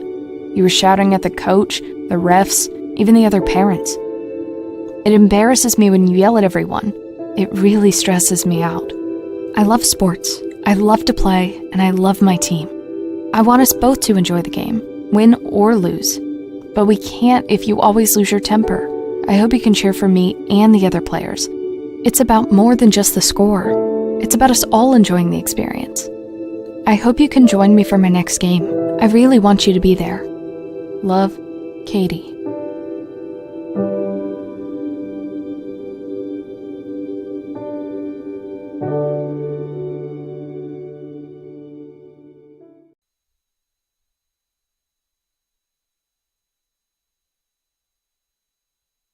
It's game day or a family get-together. Sherm's has the quality products and prices that will make you cheer. Sherm's Thunderbird Market, Medford's original discount grocery store. We love our sports here. It's our responsibility to keep them great. And we need you to know your role. You can be a player. You can be a coach. You can be a spectator. Or an official. But you only get to be one. Know your role. Parents, release your kid to the game. It's my experience. Don't yell at the refs. They have a hard job. Know your role. Players, respect your opponents. Love to play, win or lose. Know your role. So what do when you get injured in a motorcycle accident and you need legal help? Easy. Just go to letusfightforyou.com. That's it. Letusfightforyou.com, helping Oregonians get justice for over 40 years.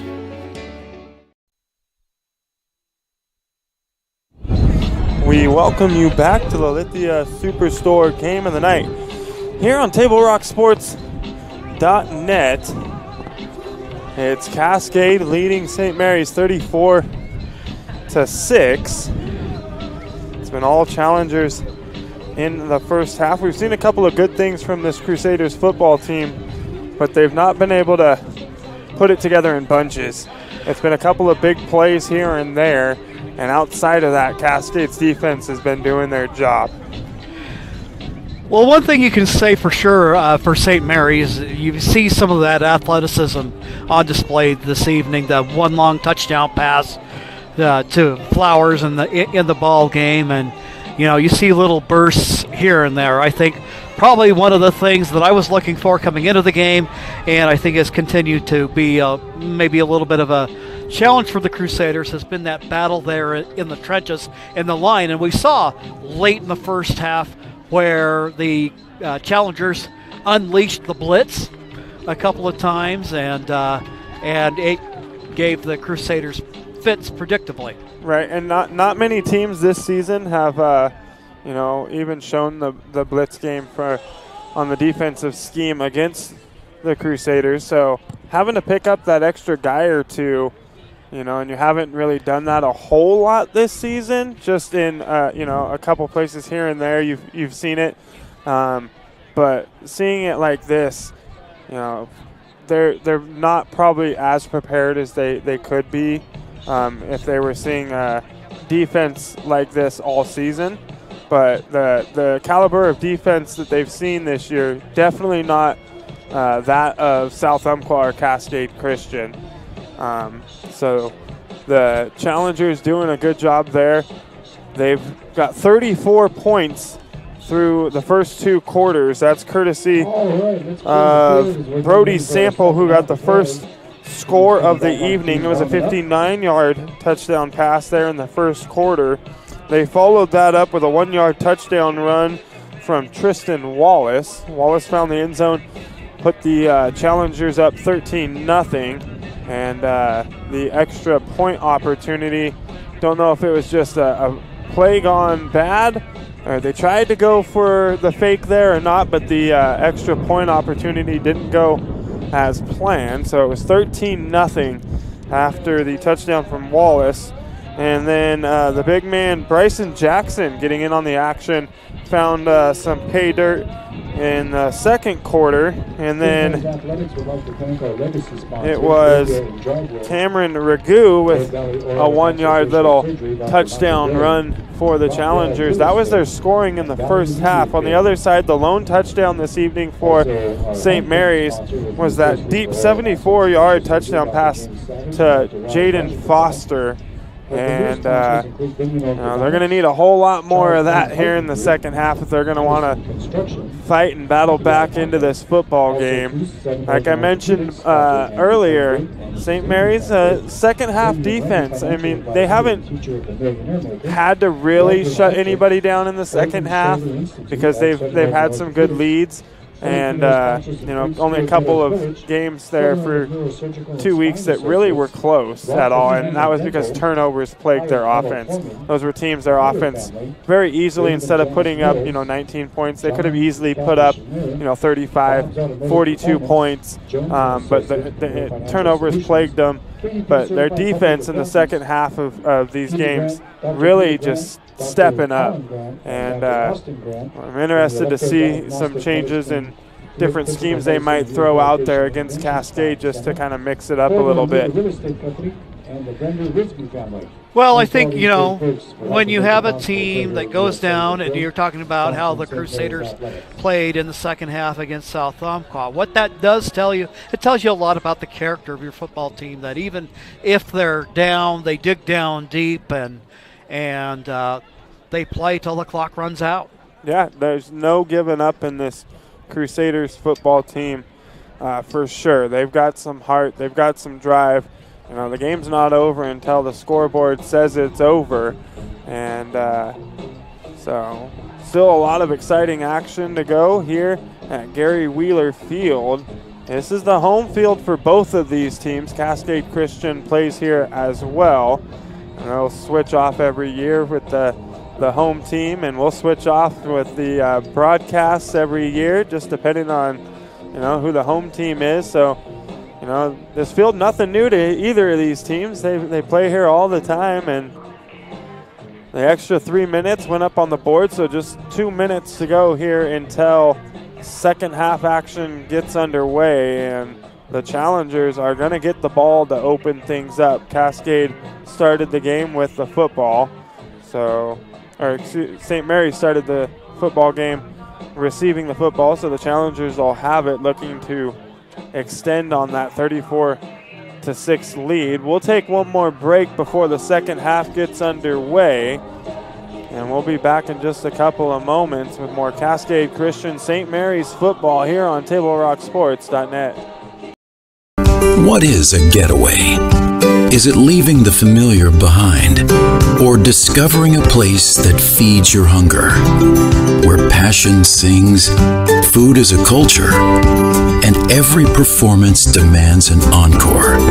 So let the journey be your destination. Then feast your eyes and nourish your soul in Southern Oregon. Your reservation starts when you travel Medford. It's Jeep Adventure Days going on now at Lithia Chrysler Jeep Dodge of Medford. We're stocked up on a great selection of new vehicles from Chrysler, Jeep, Dodge, and of course Ram trucks. Choose from our great selection of new Jeep Gladiator 4x4s, or test drive a new 22 Ram 1500 Crew Cab 4x4. And remember, we've added the convenience of test drives from your home and an online process to purchase and deliver your new vehicle. During Jeep Adventure Days, you'll save big on every new vehicle in stock only at the Lithia Chrysler Jeep Dodge of Medford Superstore.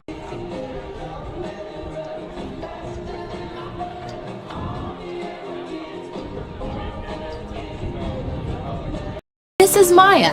As an embedded systems engineering student at Rogue Community College, Maya spends a lot of time in the lab, learning circuit design and making great connections with her instructors and classmates. By riding the bus and not owning a car, Maya saves almost $1,000 a month. RVTD helps Maya get to and from class safely and easily, enabling her to invest in her bright future at Oregon Tech. Way to go, Maya!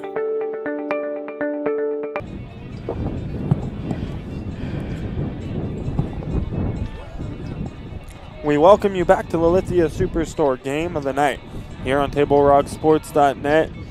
It's going to be the challengers receiving the ball to open up the second half of play. Noah Friesen will kick it away. Back deep for the challengers will be, it's 80 and 15 or 80 and 11. It's Tyler Almasi, and he's going to get the football. He's got a lot of blockers there. And he's not going to be brought down until about the 41-yard line. Good field position to open up the second half for the challengers. Well, that'll make the special teams coach smile. The challengers set up the blocking nicely for Almasi to get a nice return and great field position. It'll be important, I think, for St. Mary's if they want to try to stage a rally here to see if they can't get a stop here in this first series of the second half. Reed going to toss the ball outside to Sample. Penalty flag here. Tyson Del Plancha, another person getting into it. Down on the sideline.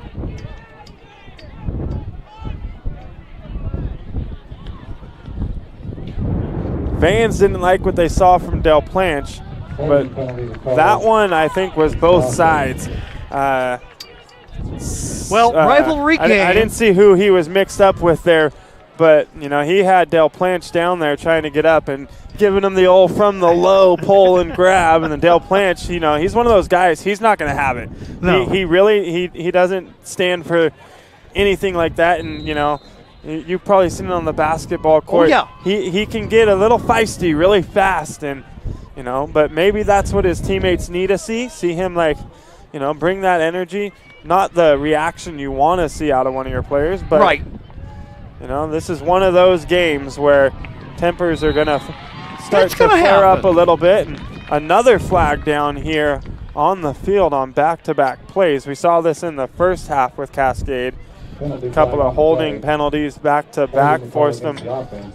Yeah, this gets kind of frustrating if, you know. But they cleaned it up there. They had those penalties, and they made the mistakes, and then they cleaned it up for the rest of the second half. So, or for the majority of the second half. They did come down here one other time and got hit with a couple that forced them back, but.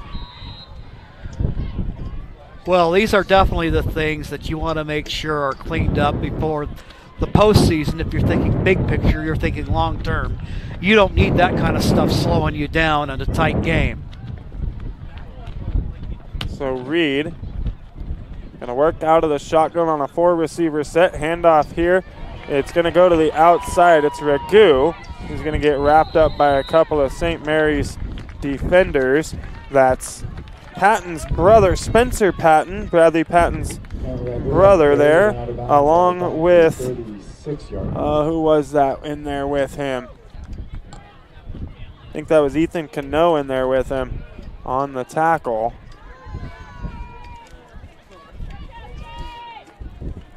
So second and about 15 to go. Reed looking to throw the ball deep, and in and out of the hands of his receiver.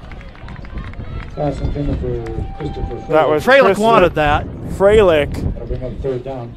the intended receiver there, to bring up third down and 14 to go. That would have been a circus catch if he'd have been able to haul it in. In the second quarter, but not to be that time. McNary 32-0. Did you say it was North Medford playing McNary this evening? Yes. 32-0 I just heard from Mr. DeSoto down there. So North Medford starting to run away with that one. We'll check in on a few scores as we get down closer to the end of the third quarter here. This screen pass to Ragu goes for a first down and a whole bunch more. He doesn't get taken out of bounds until about the 33-yard line. And it's going to move the chains on 3rd and 14. And another penalty flag down way back here at the 42-yard line. And I'm thinking this one's going to come back based on where I see the flag. And we're going to have, is that a legal man downfield? Is the call there? Ineligible receiver downfield is the call. Those are starting to pile up for Cascade Christian here in this third quarter. And those are the kind of things that give coaches ulcers. And those are the things too. You know, you have these mistakes. You just picked up the first down and it's coming all the way back. You lose yardage on the play. And, you know, you don't pick up the first down on this drive. You could carry that with you into the next offensive possession. And you don't want those things to happen because, you know, you give the Crusaders the ball back, they score, they hold you, and they're kind of right back in this, only trailing by a couple of scores if they can do that.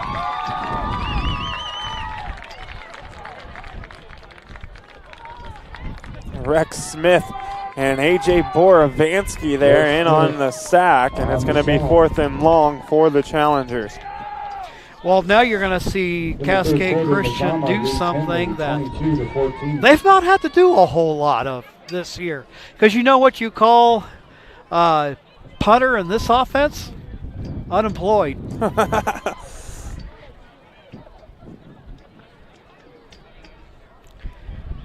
So I don't see anyone getting back deep for St. Mary's. They're going to punt it away, and they're just going to let it bounce, and it's going to take a good Cascade Christian hop.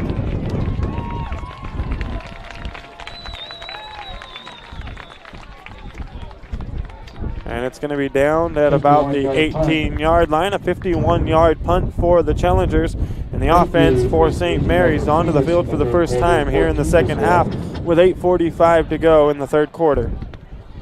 I was taking a look, you're talking about scores of other games tonight.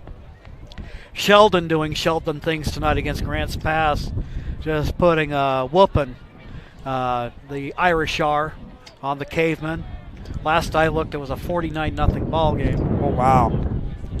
But it's just been one of those years for Sheldon this year.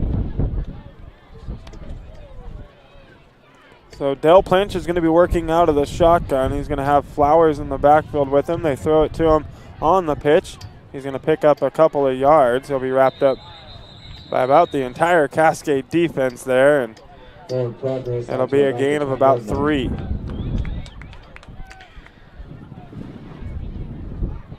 Well, here's one of those things where, you know, you see where you can do a lot of things with speed. Nice play call to go to the outside, but defense, with all that speed they've got on, they're able to get to the ball quickly. So they're going to say he picked up 4 on the play. It'll be 2nd down and 6 from the 22. Patton goes in motion. Del Planch takes the snap, keeps it himself. Then he's going to throw it to Patton, but in and out of the hands. Planch's pass is incomplete. And it's going to be third down and 6 to go still for the Crusaders. They'll bring up 3rd and 6. Yeah, that's a tough play. There's a lot of good defensive pressure there by Cascade Christian, and Del Planch with a game effort just to get it away.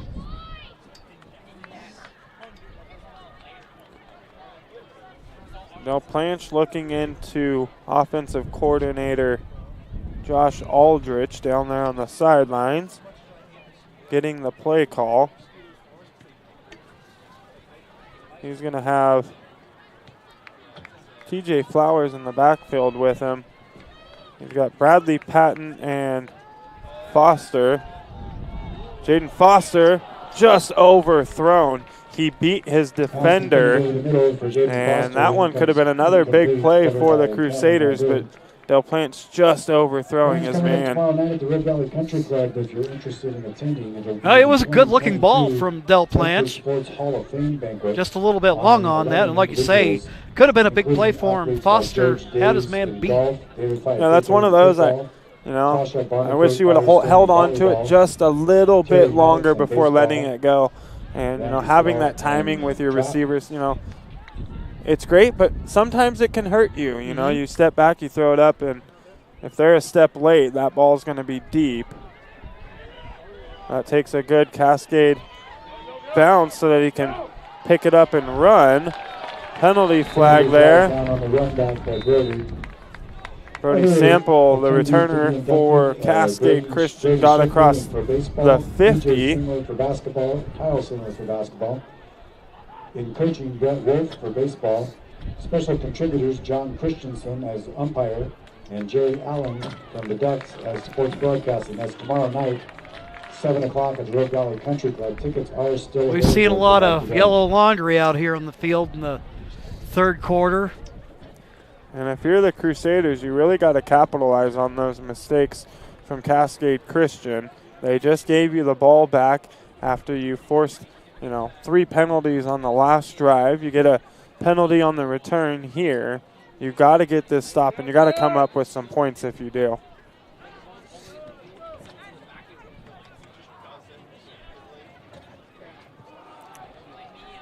Handoff to Ragu. He's going to get across the 50 and be brought down. They're going to spot it at the 50-yard line. And it's good for a Challengers first down. First down into Crusader territory, down to the 45. Ragu's a shifty guy. He's hard to deal with. You think you got a mid on him, and then he gets away from you. So they spot the ball at the 45-yard line. 7:10 to go in the third quarter. Reed looking to pass, has a man, he makes the grab. He stays in bounds along the sideline. And finally brought down by Tyson Del Plante at about the 8, it looks like. Good catch and run there from Peyton Maurer. I like how Peyton just kind of went out there and just grabbed that ball. Just kind of took all the doubt out of it. That's one of those that you see it dropped a lot, that kind of lower, leading you out in front. Sometimes you're getting the fingertips on the ball there and not really getting it into the hands. Good job by Maurer to hang on to it. So it's 1st and 10 from the 9. Reed has Ragu in the backfield. He's going to keep it himself, and he's going to just walk into the end zone for the touchdown. Touchdown, Challengers.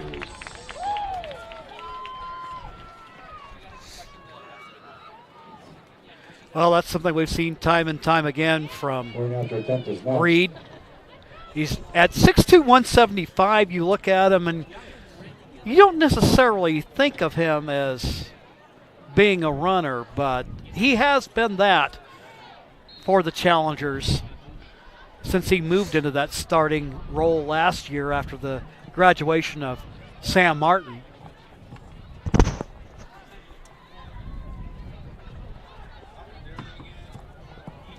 The Challengers fake the extra point try and go for 2. For 2 is good. The catch is made. I think that was Maurer. Can't quite tell if that was Maurer or if that was Sample. I think that was Maurer. It was. Number 13, Peyton Maurer, makes a good catch there on the 2-point conversion. And it's now Cascade Christian 42, St. Mary's 6. Folks, thanks to our sponsors for powering our live high school athletic streams, including our title sponsor, Lithia Superstore Jeep Dodge Chrysler. Visit lithiasuperstore.com to find your next ride. Also, thank you to our presenting sponsor, Siskiyou Cellular of Southern Oregon, with 7 locations to serve all of your needs. And for almost 50 years, Bill's Glass has been the clear choice in Southern Oregon for your home vehicle or business needs. They're locally owned, family run. Bill's Glass supports our schools and our communities. They're one of those names you don't really ever see them go anywhere. They continually sponsor so many different things around the valley for our schools and our community. I think they've been one of our sponsors for more years than I can remember. Well, that's the thing. They don't go anywhere, and that's what you have to appreciate about it. They've got roots in this community, and they know what it means. And by all means, I think, thankfully, our viewing community is very aware of that and are good to let them know that they're appreciated. So St. Mary's offense back on the field. It's 42-6 Cascade, 6:18 to go. I don't know if we're going to go to a running clock or not here. Is it already running? Our cameraman shaking his head that the clock's running. So until the Crusaders can put some more points on the board, that clock's just going to keep on ticking down. The rain's starting to fall a little bit harder. It's still kind of misty out here, but definitely coming down a little harder than it was right before the half. It has been some kind of year. 8:38. The weather people on AccuWeather were correct. I really like AccuWeather, man. They're pretty correct all the time. I look at them and I look at that hourly and they say 9 o'clock and we're gonna get some rain. It's 8:30 and it's here and coming down a little bit, but nothing too bad. And it didn't look like it was gonna get too much worse than this as we progress into the evening. But tomorrow, winter and fall are coming fast after having some terrific weather for the better part of October here. It's been nice. It's been some beautiful football games, I have to say. Yes. Not having to deal with too much wind or rain and cold weather. These guys love that, not having to go out to Klamath Falls or somewhere and be hitting each other in freezing cold weather. Oh, great nice catch there by Jaden Foster. Yeah, that was beautiful. Tuck that one right over the shoulder. Nice athletic play. Foster with the catch. I remember when I was, playing a little bit of football, we'd go to Klamath Falls for some of those games, and you'd have 5-6 guys deep on the sidelines under 3 or 4 blankets trying to stay warm, and it snowed 3 or 4 inches since the kickoff, and you go out there and try to hit someone and you feel like every bone in your body broke. Yeah. Flowers on the carry here. A good run from him picks up 8. We're starting to see some nice plays from the Crusaders here on this drive, and Flowers showing off some of that speed. No, we were surprised last week. Taylor and Mark and I were out in Lakeview to call the Challengers game, and ordinarily it is frigid by the time the game's over, but it was really nice out there last week. Yeah, we got to play Lakeview. That one got moved to Mazama, but definitely was not very cold.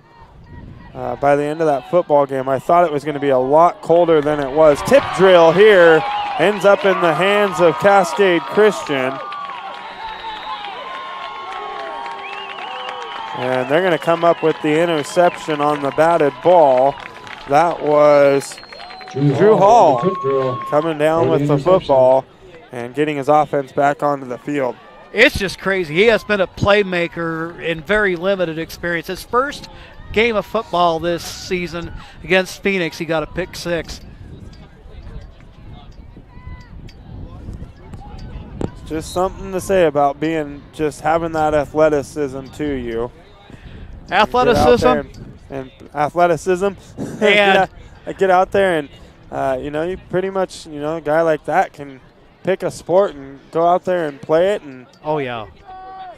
Now, one of those guys, he could pretty much do just about whatever he wants, except for maybe sumo wrestling. Yeah. There's some limitations, size and all, but almost a beautiful catch there. Well defended by Tyson Del Planche. I know I mentioned it last week. He's a pretty shut down cornerback. He shifts over to play a little bit of safety from time to time, but he's a pretty shut-down cornerback, and I literally was in the middle of saying it last week, and he came down with his first interception of the game, and the Brookings offense came back out on the field the next drive, and I go, hey, I wouldn't be surprised if he gets another one, and it was the first snap, and he had his second interception of the ball game. Not too many get by him. Hand off to Sample. Yeah. Brody Sample there. Brody Sample goes for about 12 yards yards and a first down. To the 43-yard line. First and 10, Challengers. He's one of 9 seniors on this Challenger football team and making the most out of his final season at the high school level, and he's had to deal with a lot of injuries. It's been nice to see him play and play healthy this year. Ragu's going to get the handoff. Makes a couple of guys miss. He's going to pick up another Cascade Christian first down. 1:13 to go here in the third quarter.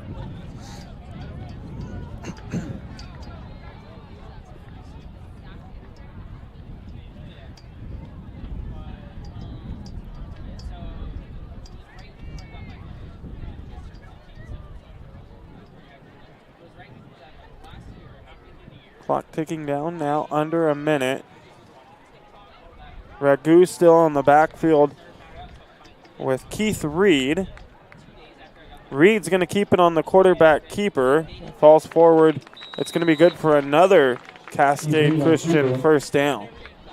Close to the first down, and it is first down, Challengers. I remember a game against Sutherland last year where first series of the game, and the Challengers almost never do this. But they went empty backfield, and play after play after play was Reed just running it right up the middle. I don't think those Bulldogs knew what hit them.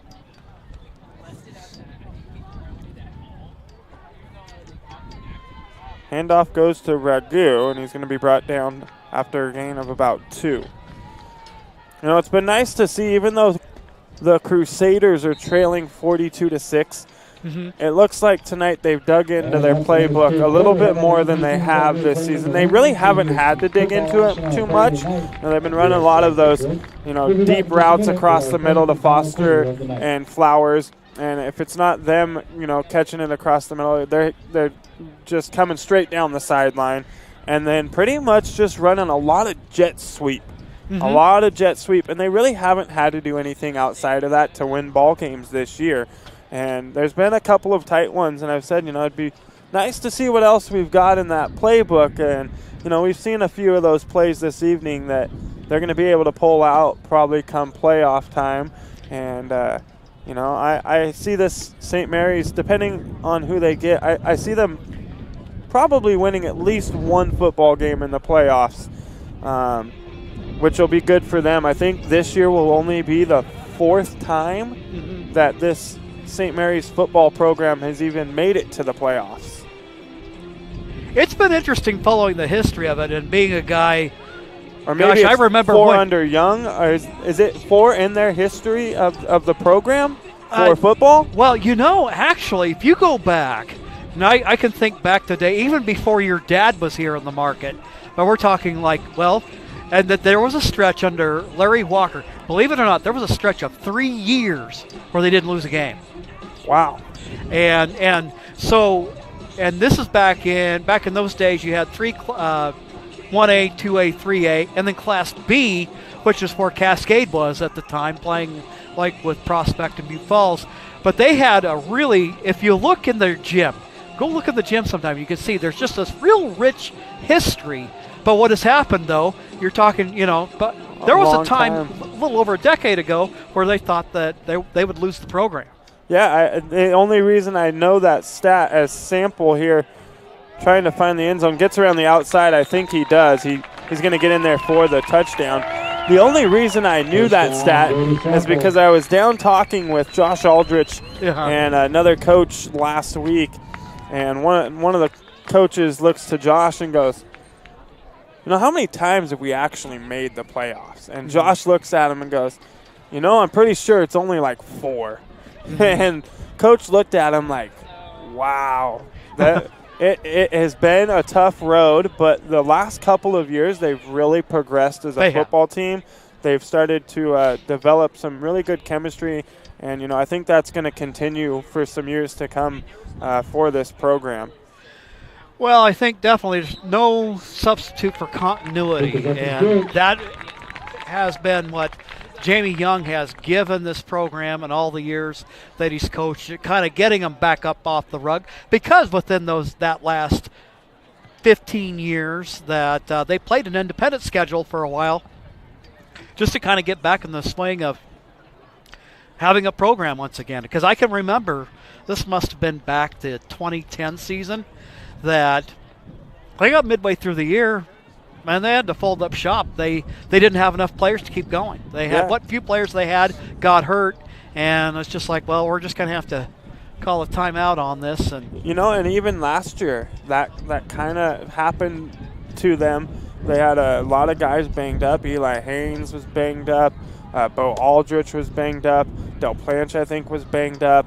They just had so many guys banged up that they I forget who it was against, but they weren't able to go on the road and really go put together a really healthy football team. And it actually, I think, cost them a playoff spot. Had they gone out and won that football game, they probably would have got in as the 15 or 16 ranked team. But having to take that forfeit loss really hurt them, or they'd probably be looking at back-to-back years making the playoffs as a program.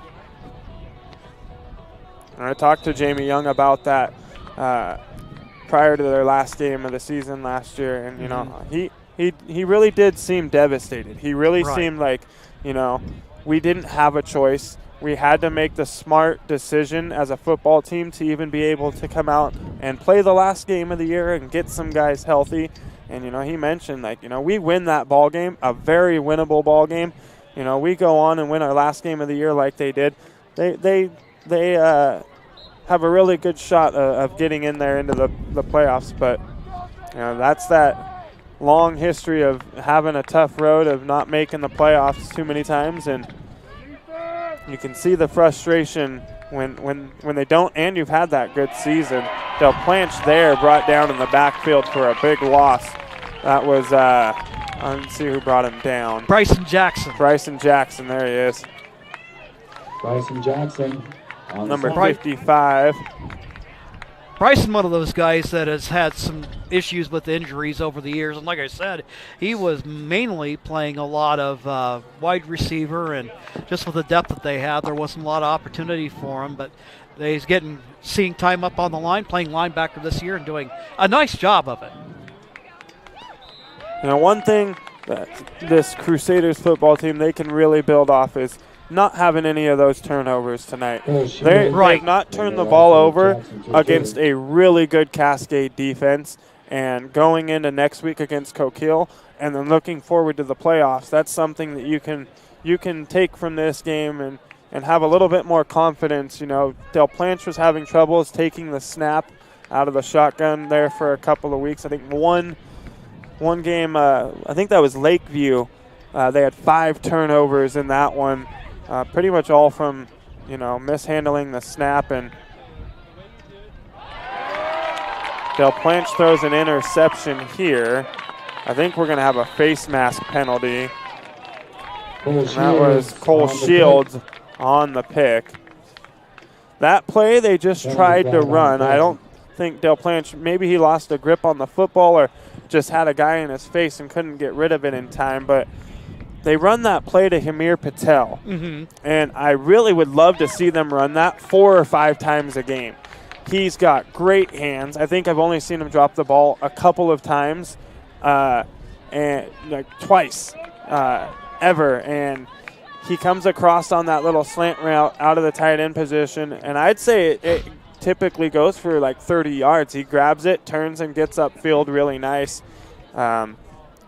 I'm always asking for it. I'm always hoping for it. I'd love to see it run like 4 or 5 times in a game.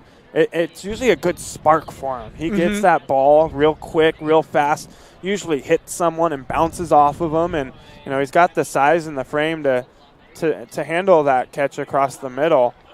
and not be worried about someone coming to hit him. He's never scared that someone's going to come across the middle and lay the smack down on him. Well, it looks like Coach Getman going to his bench got Ashton Moody in at quarterback, and he started all the games right up till last week. Was having a pretty solid season. He's got Scaglione in the backfield now.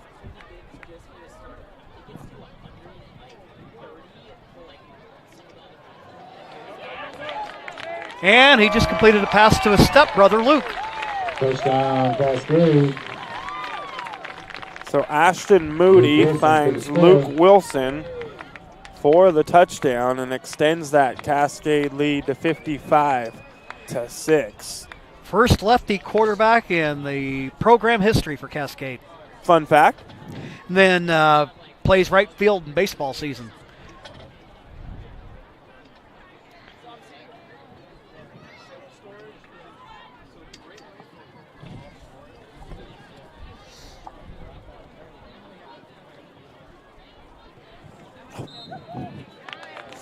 My apologies. I'm just taking up the camera space there, leaning over and seeing how everyone's doing below us. The extra point is good.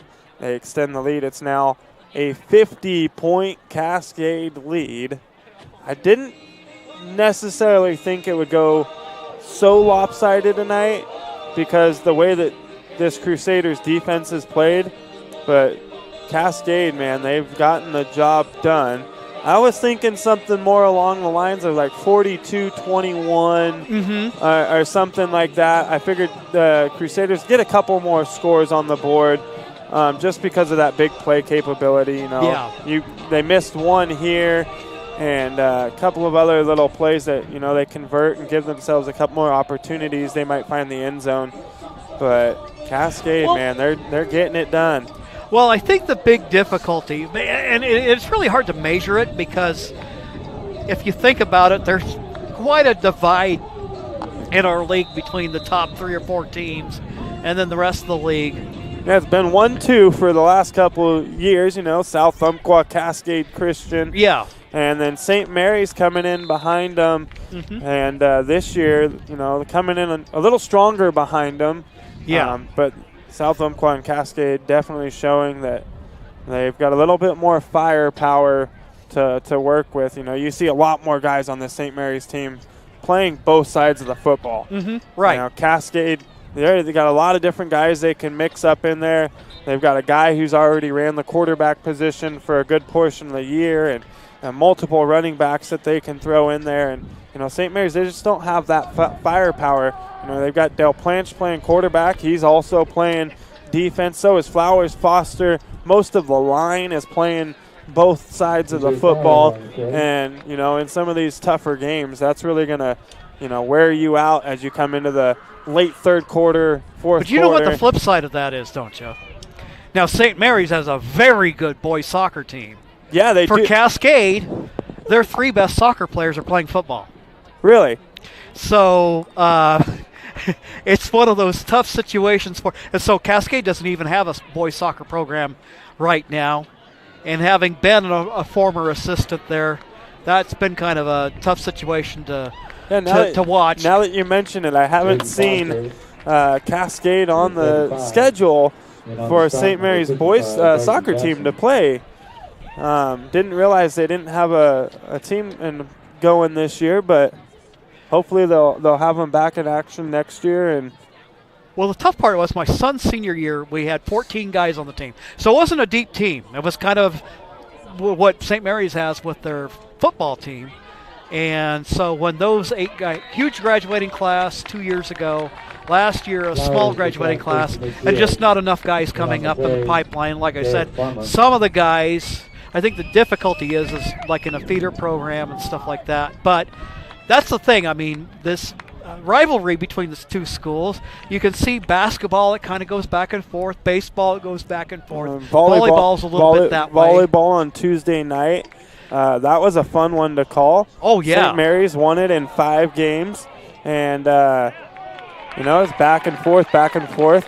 The Crusaders lost the first set 25, I think 17, and then led in Cascade led by 7 in the second, and then St. Mary's came back to win it. St. Mary's led by 7 in the third one, and Cascade came back to win, and then the Crusaders took the fourth, and they took the short one to 15 in the fifth to pull it out, and both of them were, I think, 8-1 on the season going into that matchup, and the energy in that gym was definitely high. The student sections came out in full force for that matchup. That was fun. And then you mentioned the boys soccer program. Credit to them; they are having a terrific season. 8-1. They're the third-ranked team in the state of Oregon. It's good to see them bounce back. I know. Now you get back 2 years ago. For the first time in forever, the Challengers swept the series that year. It was kind of a down year. That was the COVID year, and everything was just kind of goofy and crazy. It's good to see Isa Tuatutu kind of, got a good program going again. Oh, nice tip pass. Tip ball lands in the hands of Jaden Foster, and he's going to get into the end zone for his second score of the evening. What a 3:07 to go here in the ball game.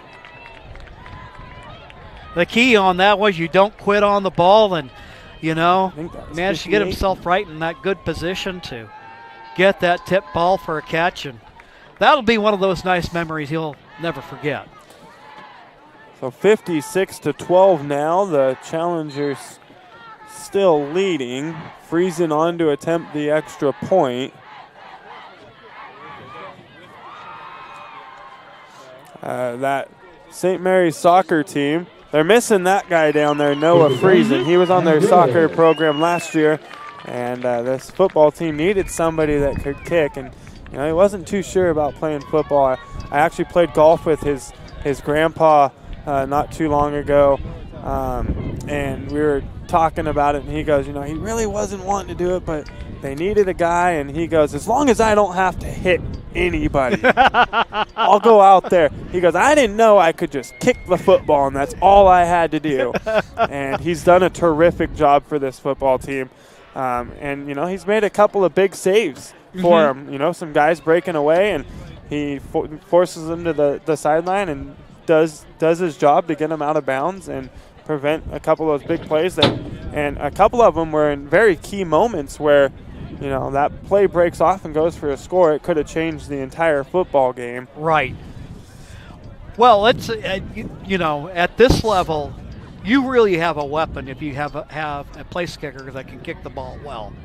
And that has been where Cascade has been spoiled over the years with that. It's always nice, when you have a situation. I'm thinking about with Friesen here for St. Mary's, or thinking way back in the day when Kirk Anderson would play soccer the rest of the week and then go kick for South Medford on Friday nights. You see a fair amount of that around the state. And when you got a guy that can kick the ball well, it's a big help to your special teams.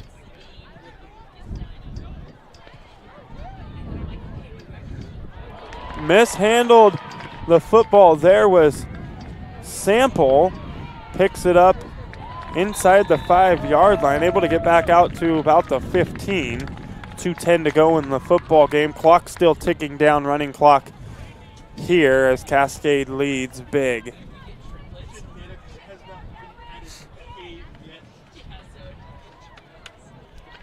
What this will do for Cascade is it'll set up a big matchup with South Umpqua next Friday night. And you got to know that Cascade team, they have not forgotten a loss they suffered to the Lancers here for homecoming night last season. And South Umpqua, they lost a lot of guys off that state runner-up team last year. Wondered how that would go, but man, they've come out swinging and have had another fine season. Yeah, they looked good. Their offense looked crisp and clean. They, really, they look just like this Challengers team did tonight. Great route running, just having the men open in the middle of the field, causing that confusion in the backfield with the DBs and the defense. And that one is definitely going to be exciting. If I wasn't on the road at Coquille next week, I got that, I don't know, it's 3.5 hours or so up there. If I wasn't on the road, I'd come watch that football game here next week because it is going to be a fun one for sure.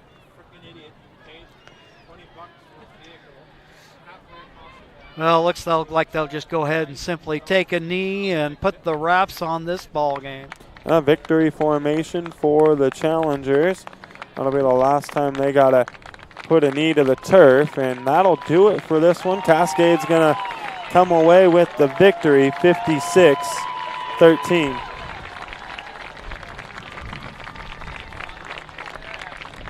You're good.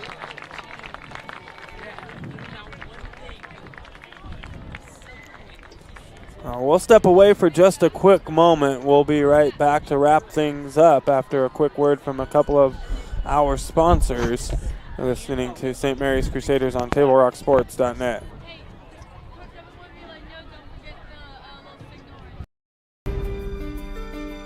Choose a company that best represents you and our local community. Choose a company that focuses on relationships rather than transactions. Choose a company that empowers their employees and provides growth opportunities from within. Choose a company that shows compassion and rises to the occasion in times of need. Call a John L. Scott broker today. Any time is a good time to plan your funeral, except at the time of the funeral. At Conger Morris, we know that there are so many advantages to planning ahead. It eases the burden on our families at their worst time. Pre-planning also alleviates their stress, knowing the funeral costs are already taken care of. And it allows your service to be more meaningful, with all of your wishes being taken care of. Call us today for personalized assistance in creating your own plan. Conger Morris, we'll always be there.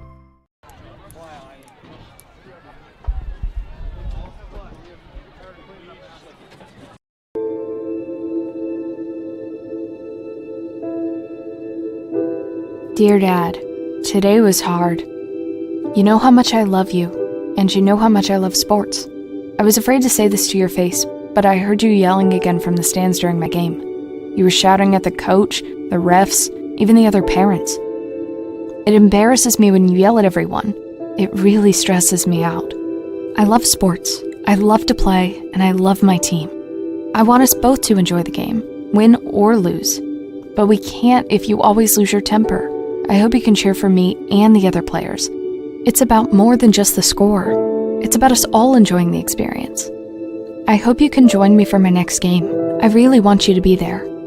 Love, Katie.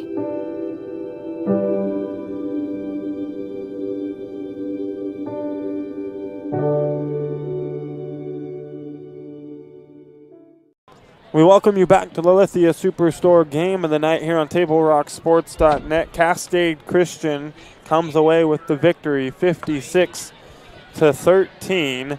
Cascade, Jim, they got South Umpqua next week. What are you looking for from them? It'll be an interesting game to watch because in some ways that South Umpqua team that was state runner-up last year, they have some key guys that aren't back. To the flip side of that, I think what's going to be interesting for the challengers, with each week, one thing you can say, their opposition for the last couple of weeks is, the next one's better than the last one. And certainly we saw some things from the Crusaders tonight that the challengers haven't seen from anybody else all year. Well, now it's going to go a cut above next week as they get set to take on South Umpqua. So the question will be, at least, in terms of coach preparation, they'll be fine there. But in terms of player preparation, mental approach to that game, how will they do to it? One thing you don't want to have, if you're the challengers, you don't want to have a lot of these same penalties that they incurred tonight there, because in a close game, that can really cost you. But, it was good to come out here and watch the Crusaders this year. And as far as, you folks that are St. Mary's fans out there, your team has definitely come up a few more steps this year, and you got a lot of talent, and I'm looking forward to seeing, hopefully they can get a good playoff run out of them. Yeah, you mentioned those penalties. Next week, they had, I think, 3 drives tonight where they had 2 or 3 like right back to back to back, and you do that against South Umpqua. They're a team that's, they're going to capitalize on those mistakes, and they're going to make you pay for it. You force them, you get yourself back at 3rd and 20, and South Umpqua, they got a good chance of stopping you and making it 4th and 20. Right. And you're going to be punting the ball away a little bit more, and you're going to be facing that offense that's going to be able to capitalize a little bit more on those mistakes. That'll be fun. And, the Crusaders, they got Coke Hill. I'm looking for them to go in with some big energy. It's the last game of the year. I think they're going to go up there and beat Coke Hill by at least 21, maybe even 28 or so. They're going to give it all they have going into the playoffs because, they want to end on a high note. And I think they'll get at least one playoff victory out of the Crusaders this year, depending on the matchups that lie ahead. St. Mary's, I like what they've done on the perimeter. I think that the Red Devils are going to have a very difficult time trying to – it's one thing to go try to shut Flowers down, but it's another thing to try not only to stop him and then try to stop Jaden Foster too.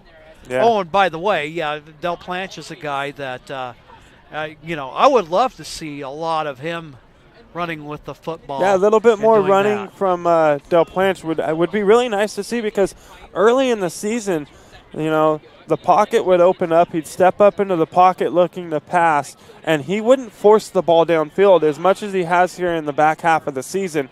And he would just break off and, pick up the first down, get another, 5 or 10 out of it on top of that. I'd like to see him do it a little more because he's got wheels. I mean, he does. Fast. And, but next week they can build off this, go see Coke Hill, and they'll head to the playoffs with a good chance to win a game or two. And, good for them and good for their program. Love seeing what they've done and being able to progress, year over year and just trying to build something better each time they come out onto the football field. All right. Well, it was great working with you, Joseph. Yeah, it was fun. I don't ever get anybody else on the headsets with me. I think you have someone with you every Friday. Right. And, I think the Crater guys, they do a tandem thing, I think, most of the time. But I don't have anyone with me doing volleyball, soccer, any of these football games. I'm the Lone Ranger, so it's kind of nice to have someone to go back and forth with. Catch your breath. Yeah, so nice doing that this evening, and good job to your Challengers football team, and good luck to them next week against a tough South Umpqua. Well, good luck team. to you guys. I mean, I think St. Mary should be able to take home a win. Yeah, next week. I think they'll. Coke Hill's not a terrible team. Oh no, they're not a terrible team. They just haven't been able to win some of those closer football games this year. So it won't be a cakewalk for St. Mary's, but I definitely think that they're going to go in with an energy that it won't. I can't say it won't be matched, but it's going to be tough to match the energy that they're going to bring next week, as it's the last game of the year going in to the playoffs. So Cascade, they win it 56-13, and next week, the final week of the regular season for both of these programs. We'd like to thank everybody for tuning in to tonight's broadcast. We'd like to thank St. Mary's High School Athletic Director Jamie Young for hosting the Lithia Superstore Game of the Night on TableRockSports.net and today's broadcast. Special thanks to head coaches Jim, is that Getman? Yes. Is that how you say it, Getman? Yeah. Jim Getman of Cascade and Jamie Young of St. Mary's. Our next Table Rock Sports production will be, I'm not positive on that one tonight. I think soccer's done, I think, for the regular season. I want to say volleyball is as well. We got football next week. I haven't heard anything about what I got going on. So as of right now, I'm not sure. I think we got some Ospreys soccer probably tomorrow. Not positive. Well, it'll be a road game, so I will be just being a soccer dad tomorrow. Oh, nice. And then on Wednesday, there'll be their regular season finale here against Portland Community College. If they win tomorrow, because they got to win out to make the playoffs. And you've been doing those Yes. those Osprey soccer games. Has to be fun, you know. Is this their first season, or is this have they been doing soccer for a while? This is their 8th season. Okay, I haven't followed it much, so yeah. Now that we're doing some of their games, I'm kind of picking up a little bit of it and seeing what they're doing out there, and it's fun to see that our local smaller colleges are starting to get in on the action in the sports world, and who says a couple years down the road maybe they don't have like a basketball team or something they're putting together. Or I think Darren Van Len, their athletic director, would love to see that. Yeah, and there's a lot of kids around here that would probably love to have that opportunity just to be able to extend their career just a little bit further, and maybe they don't want to go travel anywhere and want to stay close to home, and that gives them that opportunity. Again, Cascade Christian wins by a score of 56-13. This has been a special presentation of Table Rock Sports. Our executive producer tonight was Joe Brett. With Jim McCoy, I'm Joseph Brett saying thanks for watching and good night from Gary Wheeler Field here in Medford, Oregon.